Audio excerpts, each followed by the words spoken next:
We're live. We are live. We are live before noon. And something just that wasn't me. Before noon. I even get. I'm getting. I'm being barraged. Yeah, Man, I just got told we're live. yeah, me too. This is the Indie Volt Breakfast Show, Breakfast Club show. Yeah, I already had my burrito, so it's all good. Yeah. I got my coffee. We're coming to you live this morning with absolutely No Lewis. no Lewis. Absolutely no Lewis. We wish his dad well. He took a fall yesterday. Yeah, he did. Yeah, we want to send our thoughts to his father. His father took a spill. Only happy thoughts. Lewis says that his father is well. He is doing okay. Like he had a few scrapes. Yeah, but other than that, I don't know if let me see here. Did pull it up earlier. Lots of people. I don't know about you, Randy, but my my timeline on Facebook is full of people that I know who've already landed in San Diego. Oh yeah, just the calm before the storm. Yeah, they're making big hoopla announcements. All my professional guys are showing their tables off and all this. Yeah, and I'm sitting there looking at a lot of that, going, "Man, you still do San Diego? Wow, good for you." So, I can't afford it, so hey, I stopped flying in 2003. So I was done after I got back home from. Doing San Diego, actually, and finding a tremendously huge box cutter in the bottom of my carry-on bag. I said, yeah, well, they missed that. These people are idiots. Maybe I shouldn't be flying anymore. It's probably safer. So it was big, too. I could have held up the whole plane, but not that I would ever think about doing that. Right. But it just probably shot our Elgos. But anyway.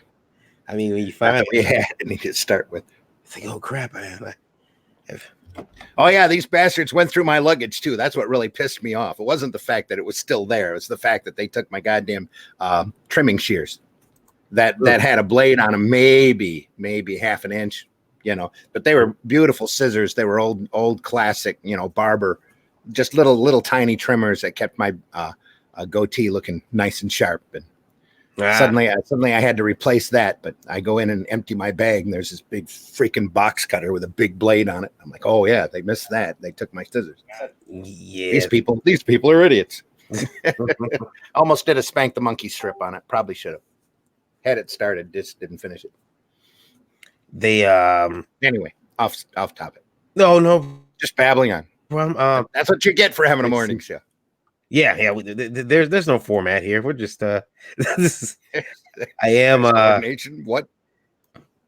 Let's see here.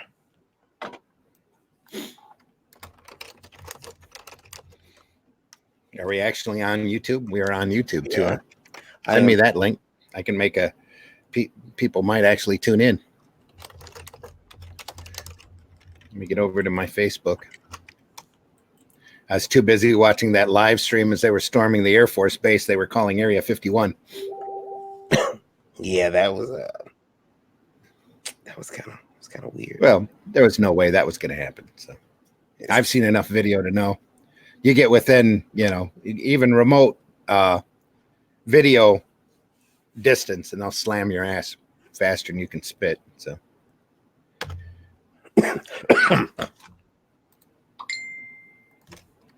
There we go. Let's knock that up. Thanks for that. Let's see where we're at. Here we have nobody watching right now. Yeah, nobody. They're all asleep. Everyone's sleeping. Yeah. There. Even I'm not watching this right now. That's weird.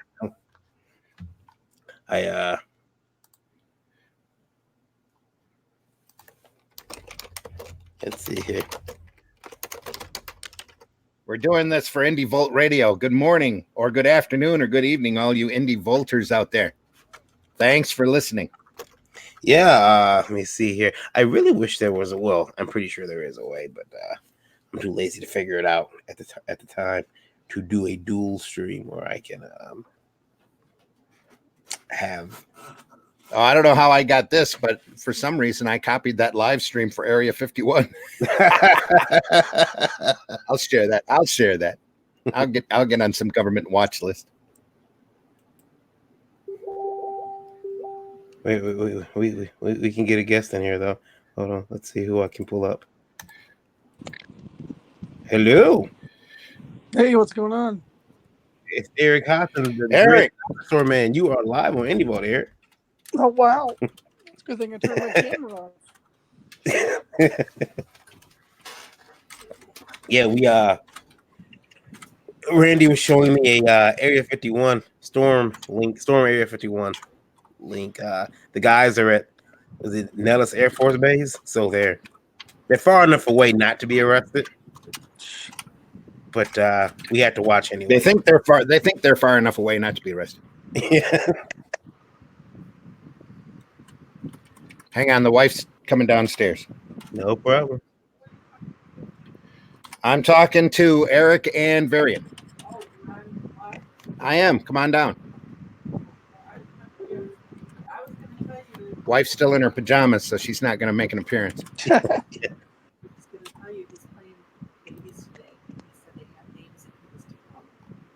They do, huh? You need to save that. Yeah, because Is he? Is it the flat babies? no, Okay. Eric is let me see. For everyone who doesn't know, Eric is again, he's been on the show before. So he does the dreaded Dinosaur Man comic on Webtoon. He's also working on a licensed Roddy Piper book. He's known for his wrestling prints, as well as his anime prints, and he's got an anime show weekend coming up in Lexington, Kentucky. Is it Kentucky? Yep. Kentucky. Con. Yeah. And Eric, you I know this particular show. So are you just gonna take your anime prints? Is that it? Yeah, pretty much. I mean, there's plenty of that to go around. So Yeah. Eric, we've I'm been not sure exactly how big my space is going to be either. So Yeah. I'll bring everything and plan for a small. The car hasn't even been unloaded from last weekend, so I'm just leaving it all in there. There you go. Yeah. I've done that before. I did that, unfortunately, a couple of about 2 years ago. I did that. I'm like, oh, we had a show in 2 weeks. I'm not gonna even unload the car. What I had forgotten was that I had bought a hamburger, and it was in one of the totes. And it was from Five Guys. So it wasn't like McDonald's that wouldn't, would just sit there. Oh, you're talking a cooked hamburger. I was thinking you bought a half a pound from someplace on your way in. And No, you know what? That would have been funny. My mother did that before. That would have been extra stinky. Yeah, I was a cooked hamburger, and So it wasn't genetically modified to not spoil. yeah, That was from Five Guys, so you're probably safe. Yeah. yeah. Not too many extra chemicals. Fresh cow. It boy, oh boy. Trico says, sweet, I get to listen while I'm at work. Yes, Trico, we'll try to keep it clean. We'll try. No. Make sure you got your earphones on. So early in the morning, we all haven't had our proper coffee amount yet. Not enough caffeine. Loose lips sink ships. Randy, what announcements are you looking to hear this weekend from San Diego? If you have to make predictions. We're still alive. You know what? There's no talent out there anymore. Yeah, we just kicked Steve Rude off a book. We told Steve Rude no, but there's no talent out there anymore. Anyway. Oh, who knows? Who knows? It's all going to be ridiculousness. Maybe we'll get another notice from Screen Rant that Alan Moore is retiring for the 14th time. Who knows? I'm sure that'll be big news. But it's serious. But the Feige panel is Saturday, I think. The Game of Thrones guys decided they weren't going to show up because who knew? Nobody liked the last season of Game of Thrones, and they were afraid of the Rotten Tomatoes that they'd have tossed at them at the show. But the end game writers are going to be there going, "Hi, we're looking for work. please give us some work." And Feige will be there. Hopefully, I don't know how many announcements Feige's going to make about the MCU because D23 is coming up, and he probably saves the big one for the home team convention. Oh yeah, definitely. So you might see a couple of small announcements like, "Hey, we're recording or we're filming Black Widow right now," even though everybody knows that you're filming Black Widow right now. Yeah. And we might have a few, casting announcements for Eternals, but is he going to announce the Moon Knight movie? That's the real question. Is Nova coming? That's a real, the additional question. Who Keanu Reeves is going to play, and will it really be Galactus? That's the big question. Yeah. How much more woke is the company going to be? Oh, well, they have yet to prove that they're totally woke. I mean, they did Captain Marvel. They might have done that to appease the big people, but are they really going to go in that direction? And if they are, how much money do they expect to make? Yeah, it just depends on how many people sit on the board that actually like money still. Yeah, exactly. I think it's been proven the last year or so where the actual money or where the money still is, and it's just waiting to be spent on entertainment. It's just nobody wants to tap it except for the crowdfunders. Yeah. So there you go. What you want to do with that is their business, I guess, literally. I think that this weekend I am excited to see. I've been seeing people take a lot of pictures of indie comics, and we had a message into us. I guess it's supposed to go for the Tuesday show. I don't have a graphics for it yet, but the question was they're a comic artist, and they said they get upset when they go to shows and they see people next to them with Kinko copy comic books. Okay. Where they just went to, they went to a print shop, had some, copies made and folded the book up like that. And who's making ash cans anymore? Nobody. Well, they have is that what they're talking about? Or they're talking That's where I started. The print on demand books, you mean? Well, they're not even print on demand. They're like Xerox copies. Okay. And the guy was very upset about it. He said he hates sitting next to people like that. He thinks that he thinks the cons, and I know some do, but he believes the Comic Con should ask artists for their work first so they can check the quality, because he says the quality ends up being subpar and everybody looks bad. Now, frankly, I don't believe that. I mean, if the guy next to me is half stepping and I'm not, then that means I get more customers. Yeah, that actually works in the opposite direction. It just makes you look better. Yeah. But I'm not sure if he's talking about ash cans with the Kinko's books. Do you think there are actually still people out there that go out and Xerox their stuff? And I know there were always a couple of those at Motor City that did that. I know Paracel. I think he does like the folded. Yeah, but that's Paris. Yeah. He's at every show, and you look at his stuff, and that's pretty bizarre. Yeah. It's you see the twinkle in his eye, though, and the fact that he really wants to be in comics. And you can't fault him for his ambition. Oh no. There's no slight against him at all. He's actually one of the more passionate people I know about the business. Sometimes I think he sets an example for all of us. As far as, dude, it shows it's a comic. Look at this. You got to watch this. I got this crazy guy. Yeah.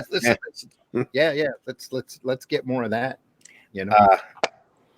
If only Marvel and DC had people like that anymore. They don't even do shows because they're too scared. So, yeah, you give them long enough, and the art's going to be on par with Paris's art. So that doesn't take long. Oh, that was terrible. I'm sorry. I'm sorry. That was a low blow. you do. There's comics out there. I seen the art from another comic. I won't say the name. But having a couple kids in high school setting up, having hit the local Xerox, machine, you can't fault that. Seeing people with really bad print on demand books, which I've seen, that kind of drags you down. I had a couple things printed on demand Morning. the last couple of years, and I didn't like the way they looked, so I probably won't do that again. I'd rather have it printed newsprint and have it be cheap than to just look bad and cheap, you know. Well, I mean, Randy, you're a big proponent of newsprint. Yeah. Now, my wife detests newsprint comics. Does it smell funny? Everything smells funny if you move your nose close enough to it. She thinks the color's dull.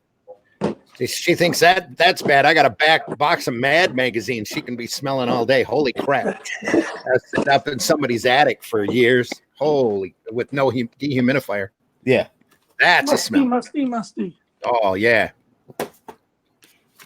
I had to leave it out open in my foyer for a week before I even brought it in the house. That's how bad it was. I ain't lying either. That's how bad it was. But the magazines were awesome, you know. You gotta bring this in the house. This sucks. It filled the room. It filled driving it back from. I had it given to me by Paul up in Saginaw, and it was almost unbreathable in the car coming home. Seriously, but yeah, there's always a scent to it. There's a scent to the new books too. You just have to get used to it. There's a lot to be said about newsprint on your fingers. The new books, they don't smell as bad, but they read like shit. There you go. Some of them, most of them. Yeah, Eric, are there any books you've got from crowdfunding lately that I think we got to take a look at that we might not know about? I'm not really sure because in all honesty, I have a whole stack of unopened mail. Yeah. And so it's anybody's guess what is in which one. And I almost think it'd be cool to do an episode where we just bring in the stack. Yeah. And just get surprised by what's in it. Oh, yeah. Yeah, we could do that. Yeah, that sounds good. Open them up and it's like drunk Christmas in a way. Yeah, I only have a handful of things I'm waiting on coming in the mail, and they're all going to get here at oddball time. Some of them not until next year. So yeah, I most recently backed my buddy Vaughn's Monster MD, amazing looking book. That looked really good. My friend Brian's Gunship Thunder Punch. Can't wait for that one. Yep. And then of course Earthworm Jim had to get that. Yeah. Did you get in on that, Varian? Yeah, I did. I got Earthworm Jim. You got both books, right, Eric? Yeah, I got Earthworm Jim and I got Bigfoot Bill. No, I mean the making of package. Oh no, I think I cheaped out. Oh, because I saw what the making of Bigfoot Bill book looked like, and I'm like, oh, I should have invested in that because it was awesome. So I had to get both books for the Earthworm Jim thing. So yeah, it's like either I put all my money in one or I spread it around, and I try to always spread it around. Yeah, even these weren't that expensive. I think they were $25 a hit, and they're coming in. I think I spent, maybe 74. I think it was total to get both books when you count shipping and everything. But they come in like little pizza box. Well, you saw the Bigfoot Bill book. Yep. So it's like a little mini pizza box. I wonder. Awesome. Can't wait to see it. Those fulfillment centers have to be loving all the indie comics going out right now. What? Those fulfillment centers. Oh yeah. Yep.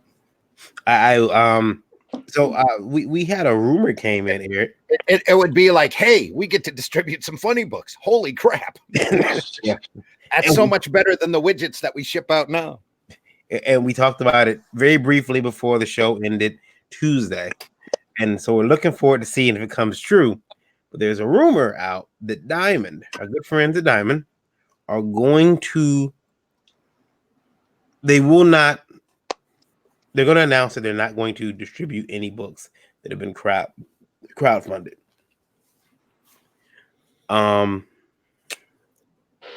Randy, sounds like a wise business decision. Yeah, like Zach would say. Yeah. Did you see that video about the Vampirella creators? Wise business decision, professional business decision. Yeah. The anticipation of that decision and that announcement, if that does happen, Randy's excited for. I think we should get a clock on the show It ticks down to midnight. Yeah. Here we go. We're gonna move that midnight atomic clock Yeah. up just about 4 minutes to Diamond's demise because they've made this announcement. Here we go. I honestly think it was just a bad rumor. I think Diamond is desperately trying to figure out how they can distribute those books that are crowdfunded because that's all money in their pocket that they are literally pissing away and have pissed they're away. Excited to deliver banged up boxes that are dented with damaged products in it. Oh yeah, for the crowdfunders, just like they do for Marvel, DC, and all the others. Or amazingly lose entire shipments for weeks, like they do with Alterna right now. Oh yeah. Alterna ships some stuff, and they're expecting it to see it in on a Wednesday, and they go, "Oh, well, we didn't find it. It's around here in the warehouse somewhere." And then a week later, "Oh yeah, we found the books. They'll be out in 2 weeks." Do you think that they pay like you think companies are paying them? Hey, lose Alterna stuff for a week. No, because we had that run in with Arrow constantly with Diamond. Diamond was constantly screwing with us because they didn't want us there. Mm-hmm. And our rep told us they just wanted us to dry up and blow away. So they were going to do whatever they could. They kept moving their minimum line and just kept screwing with us over and over again, especially when it came to previews. We got them back a couple of times, though. We did. But it comes to Diamond, their unwillingness to deal with the exclusive people, because the whole market's freaking exclusive. The percentages they were given to the retailers were completely different than what they were giving the retailers off of Marvel and DC product, and just anything that they could to get us to stop publishing. It just became ridiculous. That's why I started the paper, because I got tired of dealing with them. And we have let's see here. Sorry, apparently there's eating going on behind me. I told you my last meeting with a Diamond rep, I bumped into him at one of the local retail shops, and he's like, "Oh, hey, you need to distribute your stuff through us again." And I said, "Dude, I just had a book distributed from Caliber through you guys." And I looked at how much you charged for advertising, and I looked at how much I made, and guess what? You made more money than I did again. So yeah, I was done. We had Eric's book, Dinosaur Man, on screen right now. There we go. Are you putting that together into a book, Eric? I have plans for one, but I'm going to have to get through Roddy Piper first. Gotcha. And the webtoon, I need to get to the webtoon, back to that, and get that to a certain point so that the books make sense, because it's all one blend of continuity. There's not going to be the same. I'm not going to take what's on webtoon and publish it on paper. I want what's on paper to be a continuation and supplemental material to that. Gotcha. Cool. Keeping the shared universe, the whole universe of it, so that if people want the whole story, they've got various places to go. I hear you. How long did it take you to do that? The dreaded Dinosaur Man logo. Oh, that was at least a day project. It's some of the best logo work I've ever done. I'm pretty happy with it. Yeah. Trico asked that Eric do the art on there. It looks great. Yep. Trico, that is all Eric's art. Dreaded Dinosaur Man. It's on Webtoon, so it is free. It's. I just seen a Webtoon commercial at the movies. Let's go see Far From Home. They had a Webtoon commercial play before the movie, and I thought that was pretty cool. Yeah, I talked to the rep who runs the Discover, which is now called Canvas, down at a show in Houston, and they're really getting aggressive. And the thing that they want, and I showed her my comic, and she's like, "Oh, please get back to publishing," because they want diversity of content. And when they talk about diversity of content, they're not necessarily talking about diversity in the way we think of it here in the States. They're thinking about, we need less anime-inspired slice of life love stories, because that's what dominates the platform. They want to see, a broad depth of content, horror, superhero, more Western influenced stuff, because they really want to take over. They want to have a lock on the market for digital comics. A lot more variety. Exactly. Yeah. Yeah, and I remember Eric, we talked about it when you were on the show before. That Dinosaur Man's really your love letter to the '80s. Oh yeah, yeah. It's chock full of references, and the style of the characters very much in the He-Man, Thundercats realm. And I'm always looking for new ways of putting things together that kind of harken back, but it's a fresh take. Mm-hmm. And I'll give you a good example. I got a bounty hunter character that I'm looking forward to introducing. Well, two of them actually. One of them is based on one of my Patreon subscribers who subscribed to a tier that gets him to a permanent character in the book. Mm-hmm. And his character is going to kind of harken back to the old Strider game as far as his design and makeup, be kind of more of like a ninja type character. And then I have a female who her shtick is that she has an operating base that kind of spaceship that kind of sets in orbit like a satellite, and her bodysuit, she can have different pieces of armor transported down and attached to it. And that should remind you of something like Centurions. Mm-hmm. So there's lots of little nods like that that I'm really kind of geeked to put out into the main thrust of the story. So. And just looking at the art here again, and you've done a couple live streams. Some of them are on Indie Volt TV, where you were drawing these pages. Yep. Yeah, I want to get back to that too. They're also on your personal YouTube, which is Dreaded Dinosaur as well. Yep. Yes, everyone has a YouTube now. Everyone, you must have one. Let me see. We asked too last week on the show, Eric. We were talking about drawing habits. You have any weird drawing habits? Weird drawing habits. Like, how do you mean? Like, give me an example. Like, for instance, Randy has to draw naked. Oh yeah, right, yeah. No. So for some people, they can only draw. I know a guy who can only draw like in a dark room with just his lamp on. He doesn't like any other light around him at all. So he only draws at night. There are other people who can only draw while listening to music. So do you have any drawing quirks, or I guess they could be quirks rather than habits? I have a propensity from when I'm doing warm-ups to just concentrate on drawing eyeballs. It's like I just kind of did a little bit of one right now, just while I was sitting here, kind of worked. It's just like a mindless exercise. And one observation that I made this last con is I think my brain's getting wired to be more relaxed and engaged drawing with crowd noise because of doing all the shows. Because I was in the zone, I was on fire. I was doing this was down at Fanboy Expo, and I did a ton of sketches that Friday and Saturday.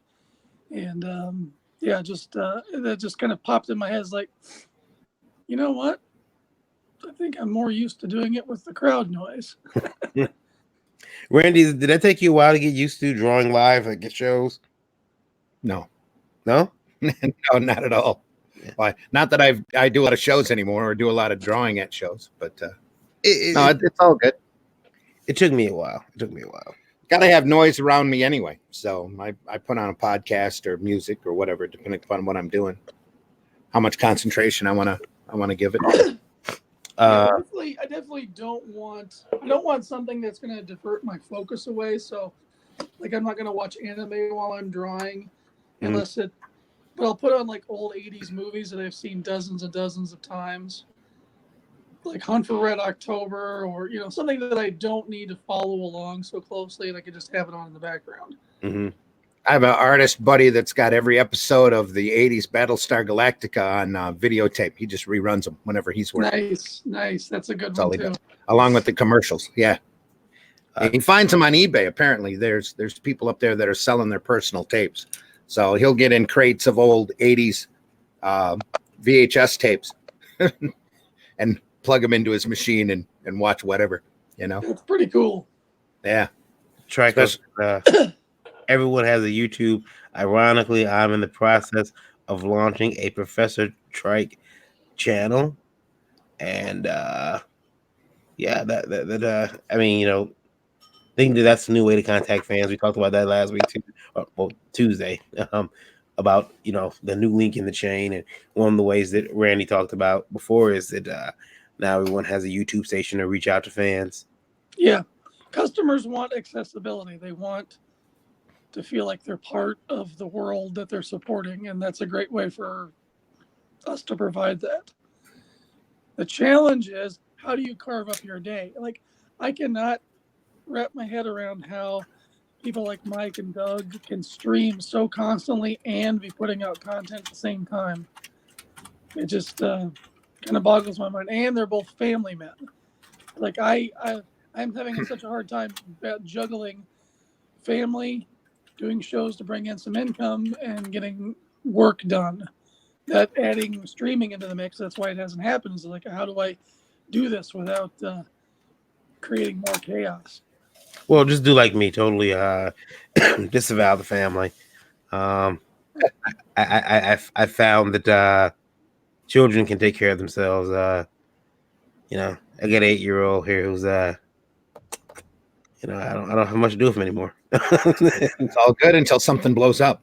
Yeah. And then that'll be awesome when it blows up. Be like, what did you do? Can you do it again? This has been a nice surprise. I'm going to have to bow out because I've got to get ready for my day. Okay, sir. Eric, good talking to you, man. Same here. I'll see you later, Eric. Good luck on your Kentokyo show. Yeah. Well, Varian, I'm taking Varian with me, so. Well, extra good luck there. Maybe that won't work out to my benefit. There we go. We'll need a full report. You're going to have to come on here to rebut everything that Varian talks about in our next podcast. Oh yeah. When he gives us a Sounds con good. report. All right. All right. See you there. Bye. Take it easy, buddy. It's nice of him to come on. Yeah. I sent him a message and got him here for a few minutes. Yeah, you never know who you're going to catch when you broadcast at the odd times of the day. Yeah. Right now I'm giving morning medication out, I guess. The one thing he can't do himself yet. So everyone, get yourself a I thought you were giving yourself your morning medication. Not me, not yet. Not yet. That'll be that'll be around about 11, followed by a nice shot of something. I thought that was your medicine. I wish it was. I wish it was. So hit the road. Anyway, the kids. So other than that, I got a video I'm posting on the Zim Geek channel later today, hopefully. So what's that video about? Talking about the Flint Comics newspaper I did and why I did it and why I did it for 10 years. So been a decade on it. Yeah, learned a lot. So lots of footage in there. You drop any behind the scenes tidbits? I don't know if there's anything there that's, you know, that I had. Well, a lot of it I had already said in my 5th video when I described the paper, but the big thing was the inspiration and how the paper had changed me as far as a artist and a worker goes, and how it reinstilled my love of the art form, because I was done. But before I started the paper, I was really done with comics. Didn't want to deal with it. Diamond had just literally chased me out of the market. But you got to go out there. Once it gets in your blood, once you print a couple of comics, you have to keep doing it, and you get a passion for it, and you just keep banging away at it, and you figure out how to do it. You know, that's what you have to do. So the end of it is, I thought, was really good, because it's a call to arms telling you this is one experiment that I did. And I did it for 10 years, so I can't call it a failed experiment. I stopped doing it. It was my choice to stop doing it. I could have kept doing it, but I think everybody else needs to go out there and experiment too, because there has to be a way. This art form always survives. So And crowdfunding's just one avenue. Doing this paper is just another avenue, and there's plenty of other avenues out there. You just got to find them. Randy, I posted this to my personal Facebook. But Your 68th anniversary sale. Didn't know you were that old. The City Hall of I think it's Nebraska, was it? They want Spider-Man's hands confused for devil horns, called anti-Christian. Those are the pictures of the hands. Who did that? Is that a big sculpture or something? Yeah, it's a big sculpture. It's supposed to be auctioned off. But a local woman complained to the city that the sculpture titled Spider-Man by artist Ian Anthony Lang, I believe is his name, at the intersection of 27th Street and Capitol Parkway looks satanic. Yeah, and that OK symbol means white supremacy, and what is it? The one finger down and the two fingers up is a sexual position, and blah blah blah. There's just too many people out there with too little education and way too much time on their hands. That's what that comes down to. It's like, lady, you're not familiar with Spider-Man. You don't know what the what the hand position is. He's been doing that for years, since the 60s cartoons. Yeah. Come on. Get an education, lighten up, and shut the hell up. Ted Davies says, what a joke. And what a joke. Yeah. Yeah, she thinks that the city did tell her they're not removing it. It's a sculpture, and it's been auctioned off for charity too. So, if anything, maybe she brought more attention to the statue. However, people like that, their main goal in life is to bring more attention to themselves. It's not the fact that they're offended; it's the fact that they want everybody to know that they're offended and to pay them some attention. They're just attention whores. Tell them to go away. Call them a weirdo. Call them what they are. Send them on their way. Gabriel Cantu says, hell, Spidey does the sign language for love. There you go. Yeah. And again, another, it's a knee-jerk uneducated knee-jerk reaction. Oh my God, I'm a Christian. It looks satanic. Oh, heaven forbid. Well, this guy did an OK sign. That means he's a white supremacist. Holy crap. Yeah, I think that, with Spidey, I had to get my son right for Spidey because he wasn't doing it right when he was little. He would use the middle fingers and everything. It's okay. But yeah, I think that some people they see certain things, they don't understand it. Too many people want to be offended anymore because it brings them attention. That's what it is. They're all looking for something to be offended by. Oh my God, there's a. Yeah, I mean, you can even see the webs coming out of his hand in the statue. Yeah, well, again, stupid people do stupid things. But they are keeping the statue. The city said, "Screw you, we're keeping it." Well, that's because they've been probably watching Spider-Man since the 60s, and they're like, "Lady, you're insane. Go away. You're a weirdo. Stop it." You want to see something really satanic? Take a look at this sculpture we have in Detroit. There's Satan for you. We go to a rock and roll show. Whatever. Lighten up. Why are those hands red? Exactly. It's a sign of the devil. Well, it's even called Spider-Man. The name of this statue. It's obvious what it is. That's anybody. Yeah. Like I said, people like that just don't need the attention because they crave it so badly. I wonder if anybody's gonna ever try to get the Walt Disney statue taken down at Disney World. He's leading a cartoon mouse, and he's pointing out to the horizon. Not just that, but it's a young cartoon mouse. Yeah. Oh, be young, not just bestiality. Walt, he was so evil anyway. Yeah. That's why they changed it to the Disney Corporation. I told you that instead of the Walt Disney Corporation, because you could see the 3 6s incorporated in a signature. That's why they dropped that. That's why they became the Disney Corporation instead of the Walt Disney Corporation. There are 3 6s incorporated because he used to do a loopy signature. So they're like, here's a 6, there's a 6, there's a 6. Oh my God, it's a sign of the devil. There's also, I guess, and as far as news is concerned, the Kyoto Animation Studio. Did you hear about that this morning? What about them? It's burned down. Oh, burned down. What did they do? It looks like it's an arson. This is what happens with when the kick Vic movement gets out of hand. It's No, just kidding. I have no idea. I have no idea what happened either, but people have died, unfortunately. We have Wow. Let's see here. Was that in Japan? Yeah.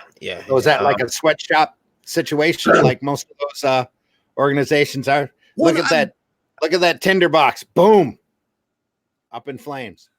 Yeah. Let's see. An aerial view shows firefighters battling fires at the site where a man started a fire after spraying a liquid at a 3-story studio of Kyoto Animation Company in Kyoto, Western Japan. And this photo taken by Kyoto, July 18th, 2019. A man screaming "You die" burst into an animation production studio in Kyoto, Japan, and set it on fire early Thursday. Authorities said killing 13 people and leaving more than 10 others presumed dead. Well, I'm very sorry to be flippant earlier. That's really tragic. That's horrible. The blaze injured another 36 people, some of them critically. Japanese authorities said most were workers at Kyoto Animation, known for mega hit stories featuring high school girls. The fire started in the 3-story building in Japan's ancient capital after the suspect sprayed an unidentified liquid accelerant. Kyoto prefectural police and fire department officials said. So yeah, this sounds like a guy who went in there and he did this on purpose. Now, did he intentionally hit the animation studio? It looks like it. I mean, see, survivors who saw the attacker said he was not. He had the wrong offices. Survivors who saw the attacker said he was not their colleague and that he was screaming "You die" when he dumped the liquid and started the fire. According to Japanese media reports, it says some of the survivors got splashed with the liquid. So maybe he just went in there. He just picked the place. But it's definitely It'd be interesting to know if he just picked the place or if he was intentionally aiming for that. Yeah. That is tragic. Yeah, 13 people though. It was this morning when I seen it. It was 3 people. But yeah, that number's climbed. Well, yeah, you never know with media reports like that. Sometimes they get over exaggerated too. Mm-hmm. The actual number might turn out to be a single digit. Yeah. You know, once everything's done and reported. But so yeah, I'm curious to know the motivation, but we may never know. Who can explain insanity? Gabriel Cantu said, I saw the building when I was in Japan. It's pretty small. Kyoto Animation is one of the most popular animation studios. Gabriel, is it just one building? Is this the entire studio, or is it like a cluster of buildings? Yeah, it's sad though. It's sad. Anytime anybody loses their life, but especially when you have an attacker who goes out there and does this. It's an act of terrorism in a way. Yeah, definitely. And let's see. Again, and these are all workers that apparently that were, Was there anything else in that office building? That's what I'd like to know. Any other businesses, or if it was just the animation studio? It was just animation studio. The way it's wrote is just the animation studio. Oh, that's especially tragic then, because that was probably intentional against the animation studio. Yeah. They said he wasn't a colleague, but he may have had something against him. There was an explosion. Then I heard people shouting, some asking for help. A female witness told TBS TV black smoke was rising from a window on upper floors, and there was a man struggling to crawl out of the window. Witnesses said bangs from the building. Others said they saw people coming out, blackened, bleeding, walking barefoot. Kyoto News reported. So yes, I mean, it must have started. I don't know if he said he had a liquid, but apparently it was a fast moving fire. Oh, it's an accelerant. Yeah. Be like, all depends on what the liquid was, but yeah, if it was an accelerant, kerosene or who knows what. Yeah. That's not good. Could be napalm. I remember when the Charlie Hebdo shooting. Was it a shooting? The shooting that took place? They went there. Yep. That was sad too. I remember I remember when that happened. It was there was a lot of media coverage of it, but I happened to be I was thinking it was a doctor's office, and so I was stuck there, and watching and all you can't believe is the shock that someone would attack. I mean, you hate to say because I'm an artist, any loss of life is dreadful, but you think some of these people are pretty much defenseless anyway. They're just artists, they and they're drawing, doing whatever they have to do, and someone to come in there and start shooting or this case setting fire to everything. Just crazy. Yeah, uncalled for, and perhaps unexplainable. Yeah. You can't, how do you explain lunacy? Yeah. It's just like shooting up a high school. Yeah, it's I can't imagine. I know when I was in high school during the whole Columbine thing, and unfortunately I was in military school, so we had a part of our uniform were black trench coats, and we got out of school. There's a bunch of cops sitting there because they wanted to know why we were all wearing black trench coats, and we had to explain to them that it was part of our uniform because they thought that we were, making a statement. Gabriel says, in regards to my question about the studio, I only saw the one. A lot of anime is done by off-site contract artists. The building probably only handles admin and voice recording. Yeah. Yeah, damn, that sucks. It does. Very tragic. Randy, did you see? Let's see. Well, did you see this weekend that your boy Dan Didio is taking over Metal Men? Right? Yeah. You a Metal Man fan? I'm a fan of all that oddball DC stuff. Yeah. So, yeah, it's just what can you do? You just shrug your shoulders and go. What I've been. That's from a guy that approved Sugar and Spike as supernatural investigators. Mm-hmm. Just shake your head and go, yeah, okay, whatever. I've been watching. I have the DC Universe Network, and I've been watching. Enjoy it while it lasts. Yeah, that's probably one of the announcements this weekend. I've been watching. Dawn. I've been watching Superman. So what I did was animated Superman. No, the old serials with Kirk Allen. Okay, wow, yeah, because they got all those on there. Oh yeah, dig those up. Yep. And Superman versus Adam Man. Yeah. And I'm watching it, and it's kind of weird because I forgot that Paul Kent, Jonathan Kent, in the original his name was Eben and Sarah Kent. Yeah, it probably didn't last long. That was back when they hadn't solidified a lot of that stuff in stone. Well, yeah. So they do the Krypton part. Okay, and then so I watched that first. I'll see how your first episode is, and then I watched the first episode of the George Reeves series, and they had the Eben and Sarah Kent, versions too. Yep. Instead of Martha, I try because it's Martha. Jonathan and Martha, yeah, they're good American names.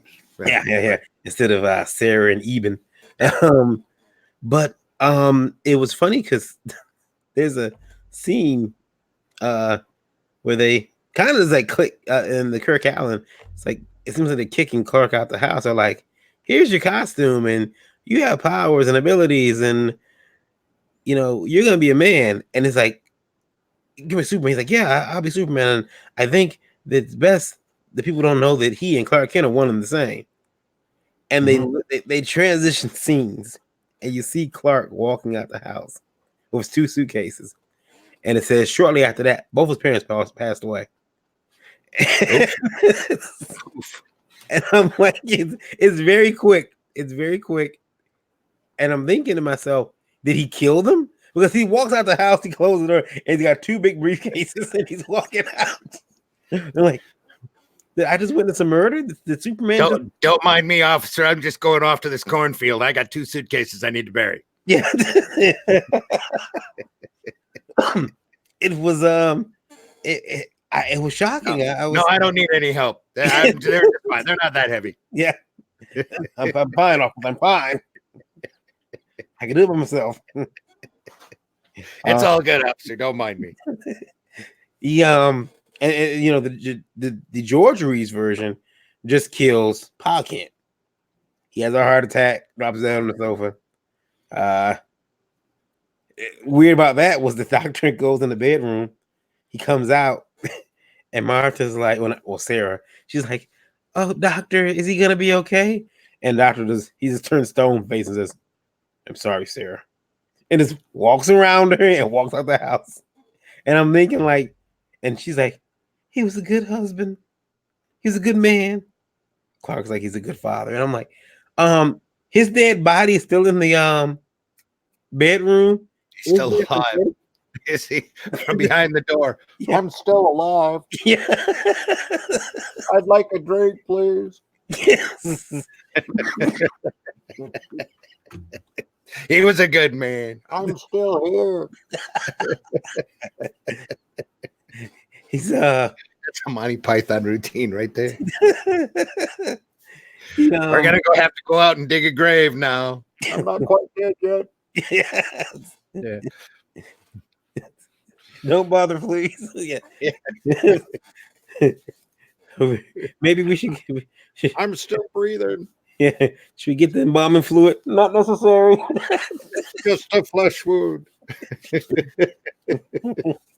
Anyway, but yeah, they changed that over the years. You know, suddenly there's Superboy, and there's a whole set of adventures there, or you know, the sun radiation eventually catches up to the cells of his skin, and he's able to leap tall buildings in a single bound. Yeah. And even the animated series, because I've been on a Superman kick recently, and they had him raised in an orphanage. There were no kids. Oh yeah. They found him they had to turn him in. Yeah, they found him. We found this kid in a rocket ship. Well, you better turn him into the orphanage. Okay. Why don't we just adopt him? We better turn him into the orphanage. You know, they kept him hidden. It all depends on who's telling the story. You know, that's part of the iconicness about him, I guess. You know, now all that stuff gets set in stone. Well, you said back in issue 52 that he went into an orphanage, so that must be where he went. Yeah. Until John Byrne comes in, and you know, all of a sudden there's no Superboy because they're in litigation with the Siegel and Schuster estate because you know, they had him sign away Superman. They never had him sign away Superboy. So yeah. Suddenly he's Superman in the Legion of Superheroes. Ted says, "You guys are sick." Hello. Sometimes that's a whole nother podcast. Sick and Wrong. Yeah. A couple guys out of Bay City. You should look it up. Anyway. Actually, they're living in San Francisco and LA now, but that's a whole nother story. Last time you were in San Diego Comic-Con, you said 2003. 2003, yeah. It was a long time ago, son. Had it become the big? I mean, I know it's been big. Oh yeah, it was insane. It was insane. It was crazy insane. It's just gotten worse since then, you know. But you had people like Ron Perlman and David Hasselhoff and Kevin Smith just walking the aisles like it was nothing. Mm-hmm. Yeah, they can't do that anymore. I was now they're Hall H attractions, you know. I was thinking of talking to Mark Hodges, and he told me, you know, they really started planning their next shows when they plan their 2020 show when the 2019 show ends. No, it's like, hey, dude, can you make our show? No, I can't make our show this year, but I can make it next year. Okay, well, you're on the list. That's when they start planning the next show. How long do you think it takes to plan to San Diego? Well, you have a committee group that they're probably already lining stuff up for next year. From what I understand, even the city itself is involved because it's so massive. Well, yeah. You've never been, have you? No. Yeah, you need to go. Everybody needs to do and experience San Diego once if they're in comics. Yeah, everybody needs to go to San Diego at least once and experience it because that is, at least for now, that's the mecca for all of the genre and all the genre tie-in stuff. That's what happens, and it is too big. It's gotten too big. It's been too big since like 2000. So, and they just keep rolling. You know, and now it's a big deal when somebody doesn't show up to the show because that's where all of the big announcements are made. And that's where anybody who's got anything to say when they want to attract fans, that really started with Star Wars back in 77 because Lucas had Hamill and Harrison Ford and Carrie Fisher show up at San Diego, one of the panels. And that's what really started that whole ball rolling, because Star Wars was such a phenomenon that they had to sit there I mean episode 4 back in 77. They sat there and went, oh my goodness, they did San Diego and they made a lot of money. We need to do San Diego, and that's where they decided anytime you had an announcement that involved that any type of genre, entertainment, you did San Diego. So like the last year I was there, they had the live action Time Machine movie was getting ready to come out. So they had the entire Time Machine built in the convention hall. And it was a big monstrosity that the guy used. It wasn't the little sled thing that George Pal used so efficiently. It was this big honking gyroscope looking artistic sculpture that somebody sat in. But like I said, it's only gotten bigger. At my last time doing San Diego, it was 45 aisles deep or 45 aisles long. No, 45 aisles deep by 5 aisles long. It's an incredible squared out pattern, and it literally took you a half an hour to walk from one end of the hall to the other. 20 minutes if you were moving fast and bobbing and weaving around everybody, because it was all wall to wall people. So it was like, excuse me. And then you'd look for the hole. And because I did a lot of gophering for Bernie Wrightson at that show, he needed a coffee. You ran to Starbucks and brought it back, that kind of thing. So happy to do it. Let's see here. It was a good experience, and one that I recommend to everybody, especially anybody from the Midwest or the East Coast. If you ever get a chance to do San Diego, rent a car, drive, go see the country. And that's something you can plan on months in advance. Spend a night in Yellowstone, spend a night in Vegas, then do San Diego. That's a road trip you'll never forget. Which I think everybody should do at one point or another. Yeah, I've seen here old articles someone must have sent to me. Oh, someone did send to me. Someone stole Avengers #1. That's a shame. The old Avengers #1. Yeah. Which Avengers? There's Avenger. There's Avengers. There's Marvel Avengers. Let's use the name. I had Avengers #1, but it was Dark Avengers and Secret Avengers and Young Avengers and shit on Avengers and the whole group. Savage Avengers, Silent Avengers, Canceled Avengers. Somebody ran a panel from one of the Suicide Squad comics from who knows how long ago. It didn't look like it was that old because the costumes looked pretty recent. That had Wizard saying something very racist. And everybody was asking, where the hell was that from? Nobody had seen that before. So why they don't bring Squadron, they need to do a Squadron Supreme Avengers movie. That's what they need to do, because that would be interesting. Now that they've announced the multiverse and all that. I have some comics. That'd be a great way of jabbing DC and Warner Brothers too, is to bring those Squadron Supreme characters in. Scarlet Centurion, that would be cool. I don't know if there's any more of them. Yeah. I remember, what do you think? Well, a couple of years ago, I was walking through Artist Alley. Somebody handed me one of those, small Kinko copies books. They just went out and they did a 4 square. They took a Xerox copy paper, they folded it 4 squares, stapled it, and that was your book. They call that a mini comic, son. Yeah. And they Matt Fazell has made a living or close to it. Yeah. Doing that kind of thing. Yeah. And the guy was giving them out for free. So he gave them to me, and I threw it in the bottom of my bag. I had a big, huge Comic-Con bag, and didn't get a chance to read it until about maybe a week or so later. And it was a good book, but the only problem was the person didn't put a title on the book. They didn't put any contact information or anything. It was just, hey, here's my book. You live and you learn. Yeah. And everybody's made that kind of mistake at one point or another. You ever had a situation like that? Yeah, I'm so proud of my book. Here you go. Well, It's a nice book, but who are you? Yeah. I know an artist who told me that he didn't want to sign any of his artwork. He said he wanted to get to the level where you would know his art without a signature. So he had stopped signing all his artwork. And I'm like, dude, that's like brown toilet paper. That's a bad idea. Well, especially anymore because there's so many people that draw like Jim Lee. There's nobody out there. There's very few people out there like your Nick, Pink Lemonade, that has their own individual look or close to it. Oh, look, my first spam call of the day. Hello, this is Randy. Hello. Put me on your do not call list. Please put me on your do not call list.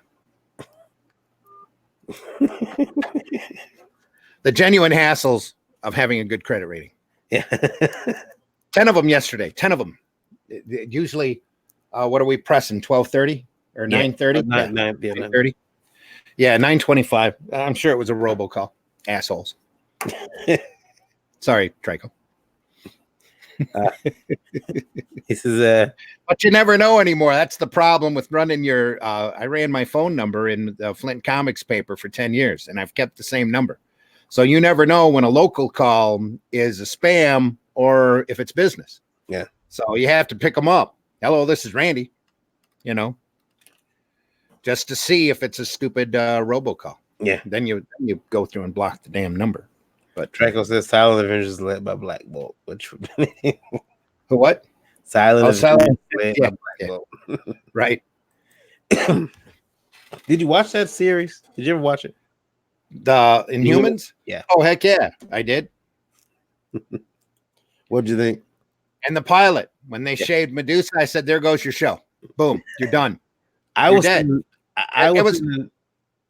the theater when that happened. I went to the movies to see the trailer because they did the special hour, and I was playing at the local AMC, and I went down there and I had my popcorn and my drink, and I'm like, this is gonna be awesome.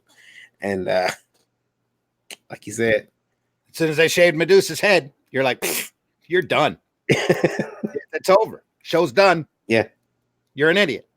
You're all just. This is the stupidest thing. And don't forget, her power was complete control over her hair. Yeah. So as soon as she was shaved, she should have looked at Maximus and gone, "Fuck you." Poof. Yeah. More hair. Yeah. Why she didn't do that? It's like, okay, you're stupid. You don't know the character, so it's okay. Now you're powerless. Should have just looked at her and gone, no, screw you. Poof. And reached right out and just strangled the crap out of him. Show's over. That actress, I believe she played Zatanna in Smallville. Yes, she did. And she got better as an actress because the first time she played Zatanna in Smallville, she was horrible. She looked good. She definitely looked the part, but she couldn't act her way out of a paper bag. But the next time that she come back in, it was like a year or two later. Yeah, it was obvious she had taken some acting classes and had gotten to know the art form a little better. Mm-hmm. And she knew a lot more about what she was doing. And the show was okay overall. It was a nice little romp kind of thing. But man, they took, as soon as they went and shaved her head, that was it. That was the thing that cost them everything. That and the fact that they didn't promote the movie, the IMAX, correctly. Yeah. Because it came and went. And I'm like, I knew it was coming. I didn't know when it was coming. Yeah. If they had advertised that a little harder, but at the time there was so much inner workings politically up at Marvel that they didn't want to promote it.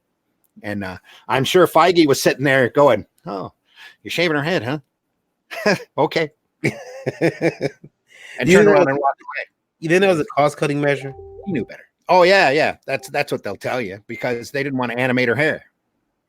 They could have kept it tied back or had done whatever if they couldn't handle the cost, and they had budget problems on that show. That was obvious from the look of the show. But if they couldn't do it, they shouldn't have done it.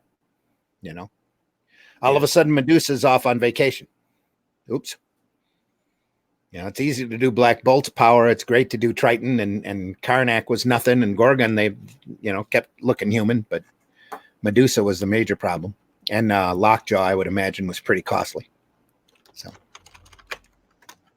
lot of potential there. There's still rumor that they're going to do it again, that Feige wants to do it again just to give the little, flip off to Perlmutter. So I don't know where Perlmutter's sitting in the organization now, or if he's even part of it, especially given the crap that they've been pulling the last 4 or 5 years in the printed comics. Yeah. I don't know if he's in charge now or not, because if I was Perlmutter, there's a lot of stuff I wouldn't let happen. Well, Inhumans, I want to like Inhumans. I really did, and I watched it. I watched the entire series. You sent me that article about Putin. Yeah. That could be a problem in translation. It could be. I'm sure that's what it is. All trans people are transformers. Yes, robots in disguise. Holy crap! Yeah. If anyone doesn't know Putin, apparently, suddenly Megs Visaggio pops out a gun from her arm. You're all dead now, sucker. He said that he called trans people transformers. I'm sure that was the translator having a laugh. Yeah, Hasbro's gonna reach out. I sincerely doubt that, but IDW might make some extra sales in Russia. Who knows? They can use all the money they can get their hands on. Yeah. So IDW's numbers are in the toilet money. And I also understand there's an article that said the DC shipped the lowest amount of comics ever this month. Yes, they did. Comic-Con. If you look that up, comiccron.com has that. But yeah, when you cut your titles down, eventually you're going to be shipping, less units. That's the way it works. Unlike what Marvel's doing with 104, I think 109 separate titles this month. Yeah. But that's why there aren't more retailers screaming, why there's not more. Well, I know why there's not more attention brought to it in the media about how badly Marvel wants the retailers to fail. Just amazes the crap out of me. What do you think Marvel gets if the retailers fail? What do they get out of that? They shut down another level of misogyny in the world. I'm sure that's what they're thinking. Another level of evil misogyny, because most of those retailers are mostly white, mostly old men who just don't know any better. And we didn't make these comics for you. We're trying to attract a female, diverse readership. So instead of actually going out and educating the retailers in order to attract diverse and more female readership, they just want them out of there. Done. We're a lifestyle brand. We're just, selling types. So my dog is unhappy. Yeah. My dog's name is Marvel. So if I heard you talking about Marvel and got mad. He's thinking food, some morning. But yeah, it's amazing. You sit down and you watch a couple of Fourth Age videos and you sit and think about it and you go, yeah, Marvel never really liked the retailers. They went out and tried to be their own distributor. They've tried kiosks in malls. They've tried undercutting the market, overcutting the market, overshipping the market. They are doing everything in their power to bloat and destroy the retailer like overripe zit. That's what they're heard about kiosk in the malls. I never heard that. Oh yeah. Look up the old Heroes World debacle. They had Marvel stations in the mall for quite a while where they were selling tchotchkes and comics that they tried to do, especially out on the East Coast. So they've done it, and even when the direct market started, I think I told you this, the first couple of products they did were absolute crap. I mean, just terrible looking things. Moon Knight and Kazar, and then Shayna, the She-Devil. Mm-hmm. Never fly today because hey, she's running around the jungle in a bikini, but she'd be dressed from neck to toe, and some sort of bodysuit. But that's why you don't see her around anymore. Her and Satana, Shauna and Satana, you don't see around. Satana was pretty close to Vampirella as far as costumes go. Yeah, Tigra, same story. Tigra's gone. Poof. Where's she at? She was all furry with a little bikini on, just enough to cover the naughty bits because she was furry. Yeah, you don't see her around anymore in the comics that I'm aware of. So much for Marvel Rising. We'd rather push American Chavez. Yeah. They seems to have no real discernible power other than the fact that she's gay and she's Latino. I think that. I mean, neither one of which are superpowers. she's probably out of the new Marvel characters that they've created. I think I like her. She's okay. I don't know. I never read her books. I've read books she's been in, but I never read her books. I may have one or two just because my comic shop guy put stuff in my pull list that I didn't ask for. Yeah. Just make a couple extra bucks. You're gonna like this. She looks hot whenever she's not. Whenever she's wearing less clothes. Yeah. He'll put stuff in my pull list, and I'll be like, I was planning on spending $40 this week. Why is my list 60? Oh, put some books in there you might like. You try to pad your numbers, sir. That's when you go through and start pulling out the books you don't like. Yeah. Say, give me my pull list here. I need a revision. Chunk, chunk, chunk, chunk, chunk, chunk, chunk. But the aggravating thing about this whole Marvel Rising stuff is that if they had writers up there, if they had people up there who actually knew the art form and knew what they were doing, they would really be succeeding. And they'd be selling books to girls and it'd be incredibly successful. Captain Marvel is not a bad character. Mm-hmm. Skunk Girl is not a bad character. Even American Squirrel Girl. Sorry. No, not really. Squirrel Girl, not a bad character. Skunk Girl, she was part of the Starjammers, but now she's crowdfunded, but that's a whole nother story. They haven't used Skunk Girl in a long time either, and they haven't used the Starjammers in a long time, which that I know of at least. But anyway, all of these characters, if they were written and drawn, I guess some of those guys up there are talented, or girls, people up there are talented. But if they were done correctly by talented people, they'd achieve the goals that they were out to do. Ms. Marvel, not a bad character, and actually she can be a lot of fun if they would bother to write her in that direction. I've read some good female Captain Marvel stories. There's with the Flurkin and that kind of stuff, but there's a lot of potential there. It's just that it's being totally wasted by the people that are up there doing that work now. And they genuinely need to be ashamed of themselves and go out and find people of talent to actually, and there are talented writers out there of every ilk, type, diversity that you can imagine. You just have to go out there and find them. I have to I have to let my son watch your videos on Captain Marvel because he was watching the DC Universe Network with me, and they had the episode with Shazam, and he introduces himself as Captain Marvel. Mm-hmm. And my son was like, "What? He's not Captain Marvel." And I'm like, "Well, yes, he is technically." And I had to explain to him, not just Captain Marvel; he's the Captain Marvel. Yeah. And he's looking at me like, "I don't understand, Daddy." And it's like, let me tell you about copyrights. Let me tell you about copyrights, boys. Let me tell you about how sadistic and vicious and greedy this entire comic industry is. Yeah. And how stupid national periodicals has been and seems to continue to be until this day. There's you see this gun? I like my foot. If I point it at my foot and pull the trigger, what's going to happen?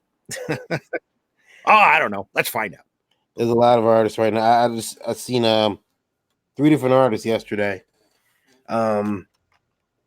say they're gonna make a Florida Man a comic book character, but there's already one. But they're like, I'm gonna make one my own. I thought they were crowdfunding that already. They are. But another artist or another creator I know, he said he's gonna make one. He's gonna make his own Florida Man.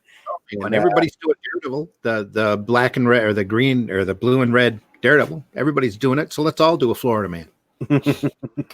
Turn him into a, make him so he's not trademarkable. Yeah. Technically, Captain Marvel would be that way, only Marvel got a trademark service mark on that character. Yeah. Then they went through and bought Marvel Man. So, hey, which they haven't used outside of reprints. Did you look at any of those books that I got for you? Yeah, I looked through them. They're awesome. Some of them are really badly done. I mean, very, very amateurish looking, but you can tell it is what it is. It's an imitation of C.C. Beck's Captain Marvel. Now, trying to be whimsical and British at the same time. Good luck. But what I'm finding funny is the more reading that I do on the old Fawcett Captain Marvel, and then the Comic Code Authority kicks in and the original Captain Marvel was selling million point four copies every other week.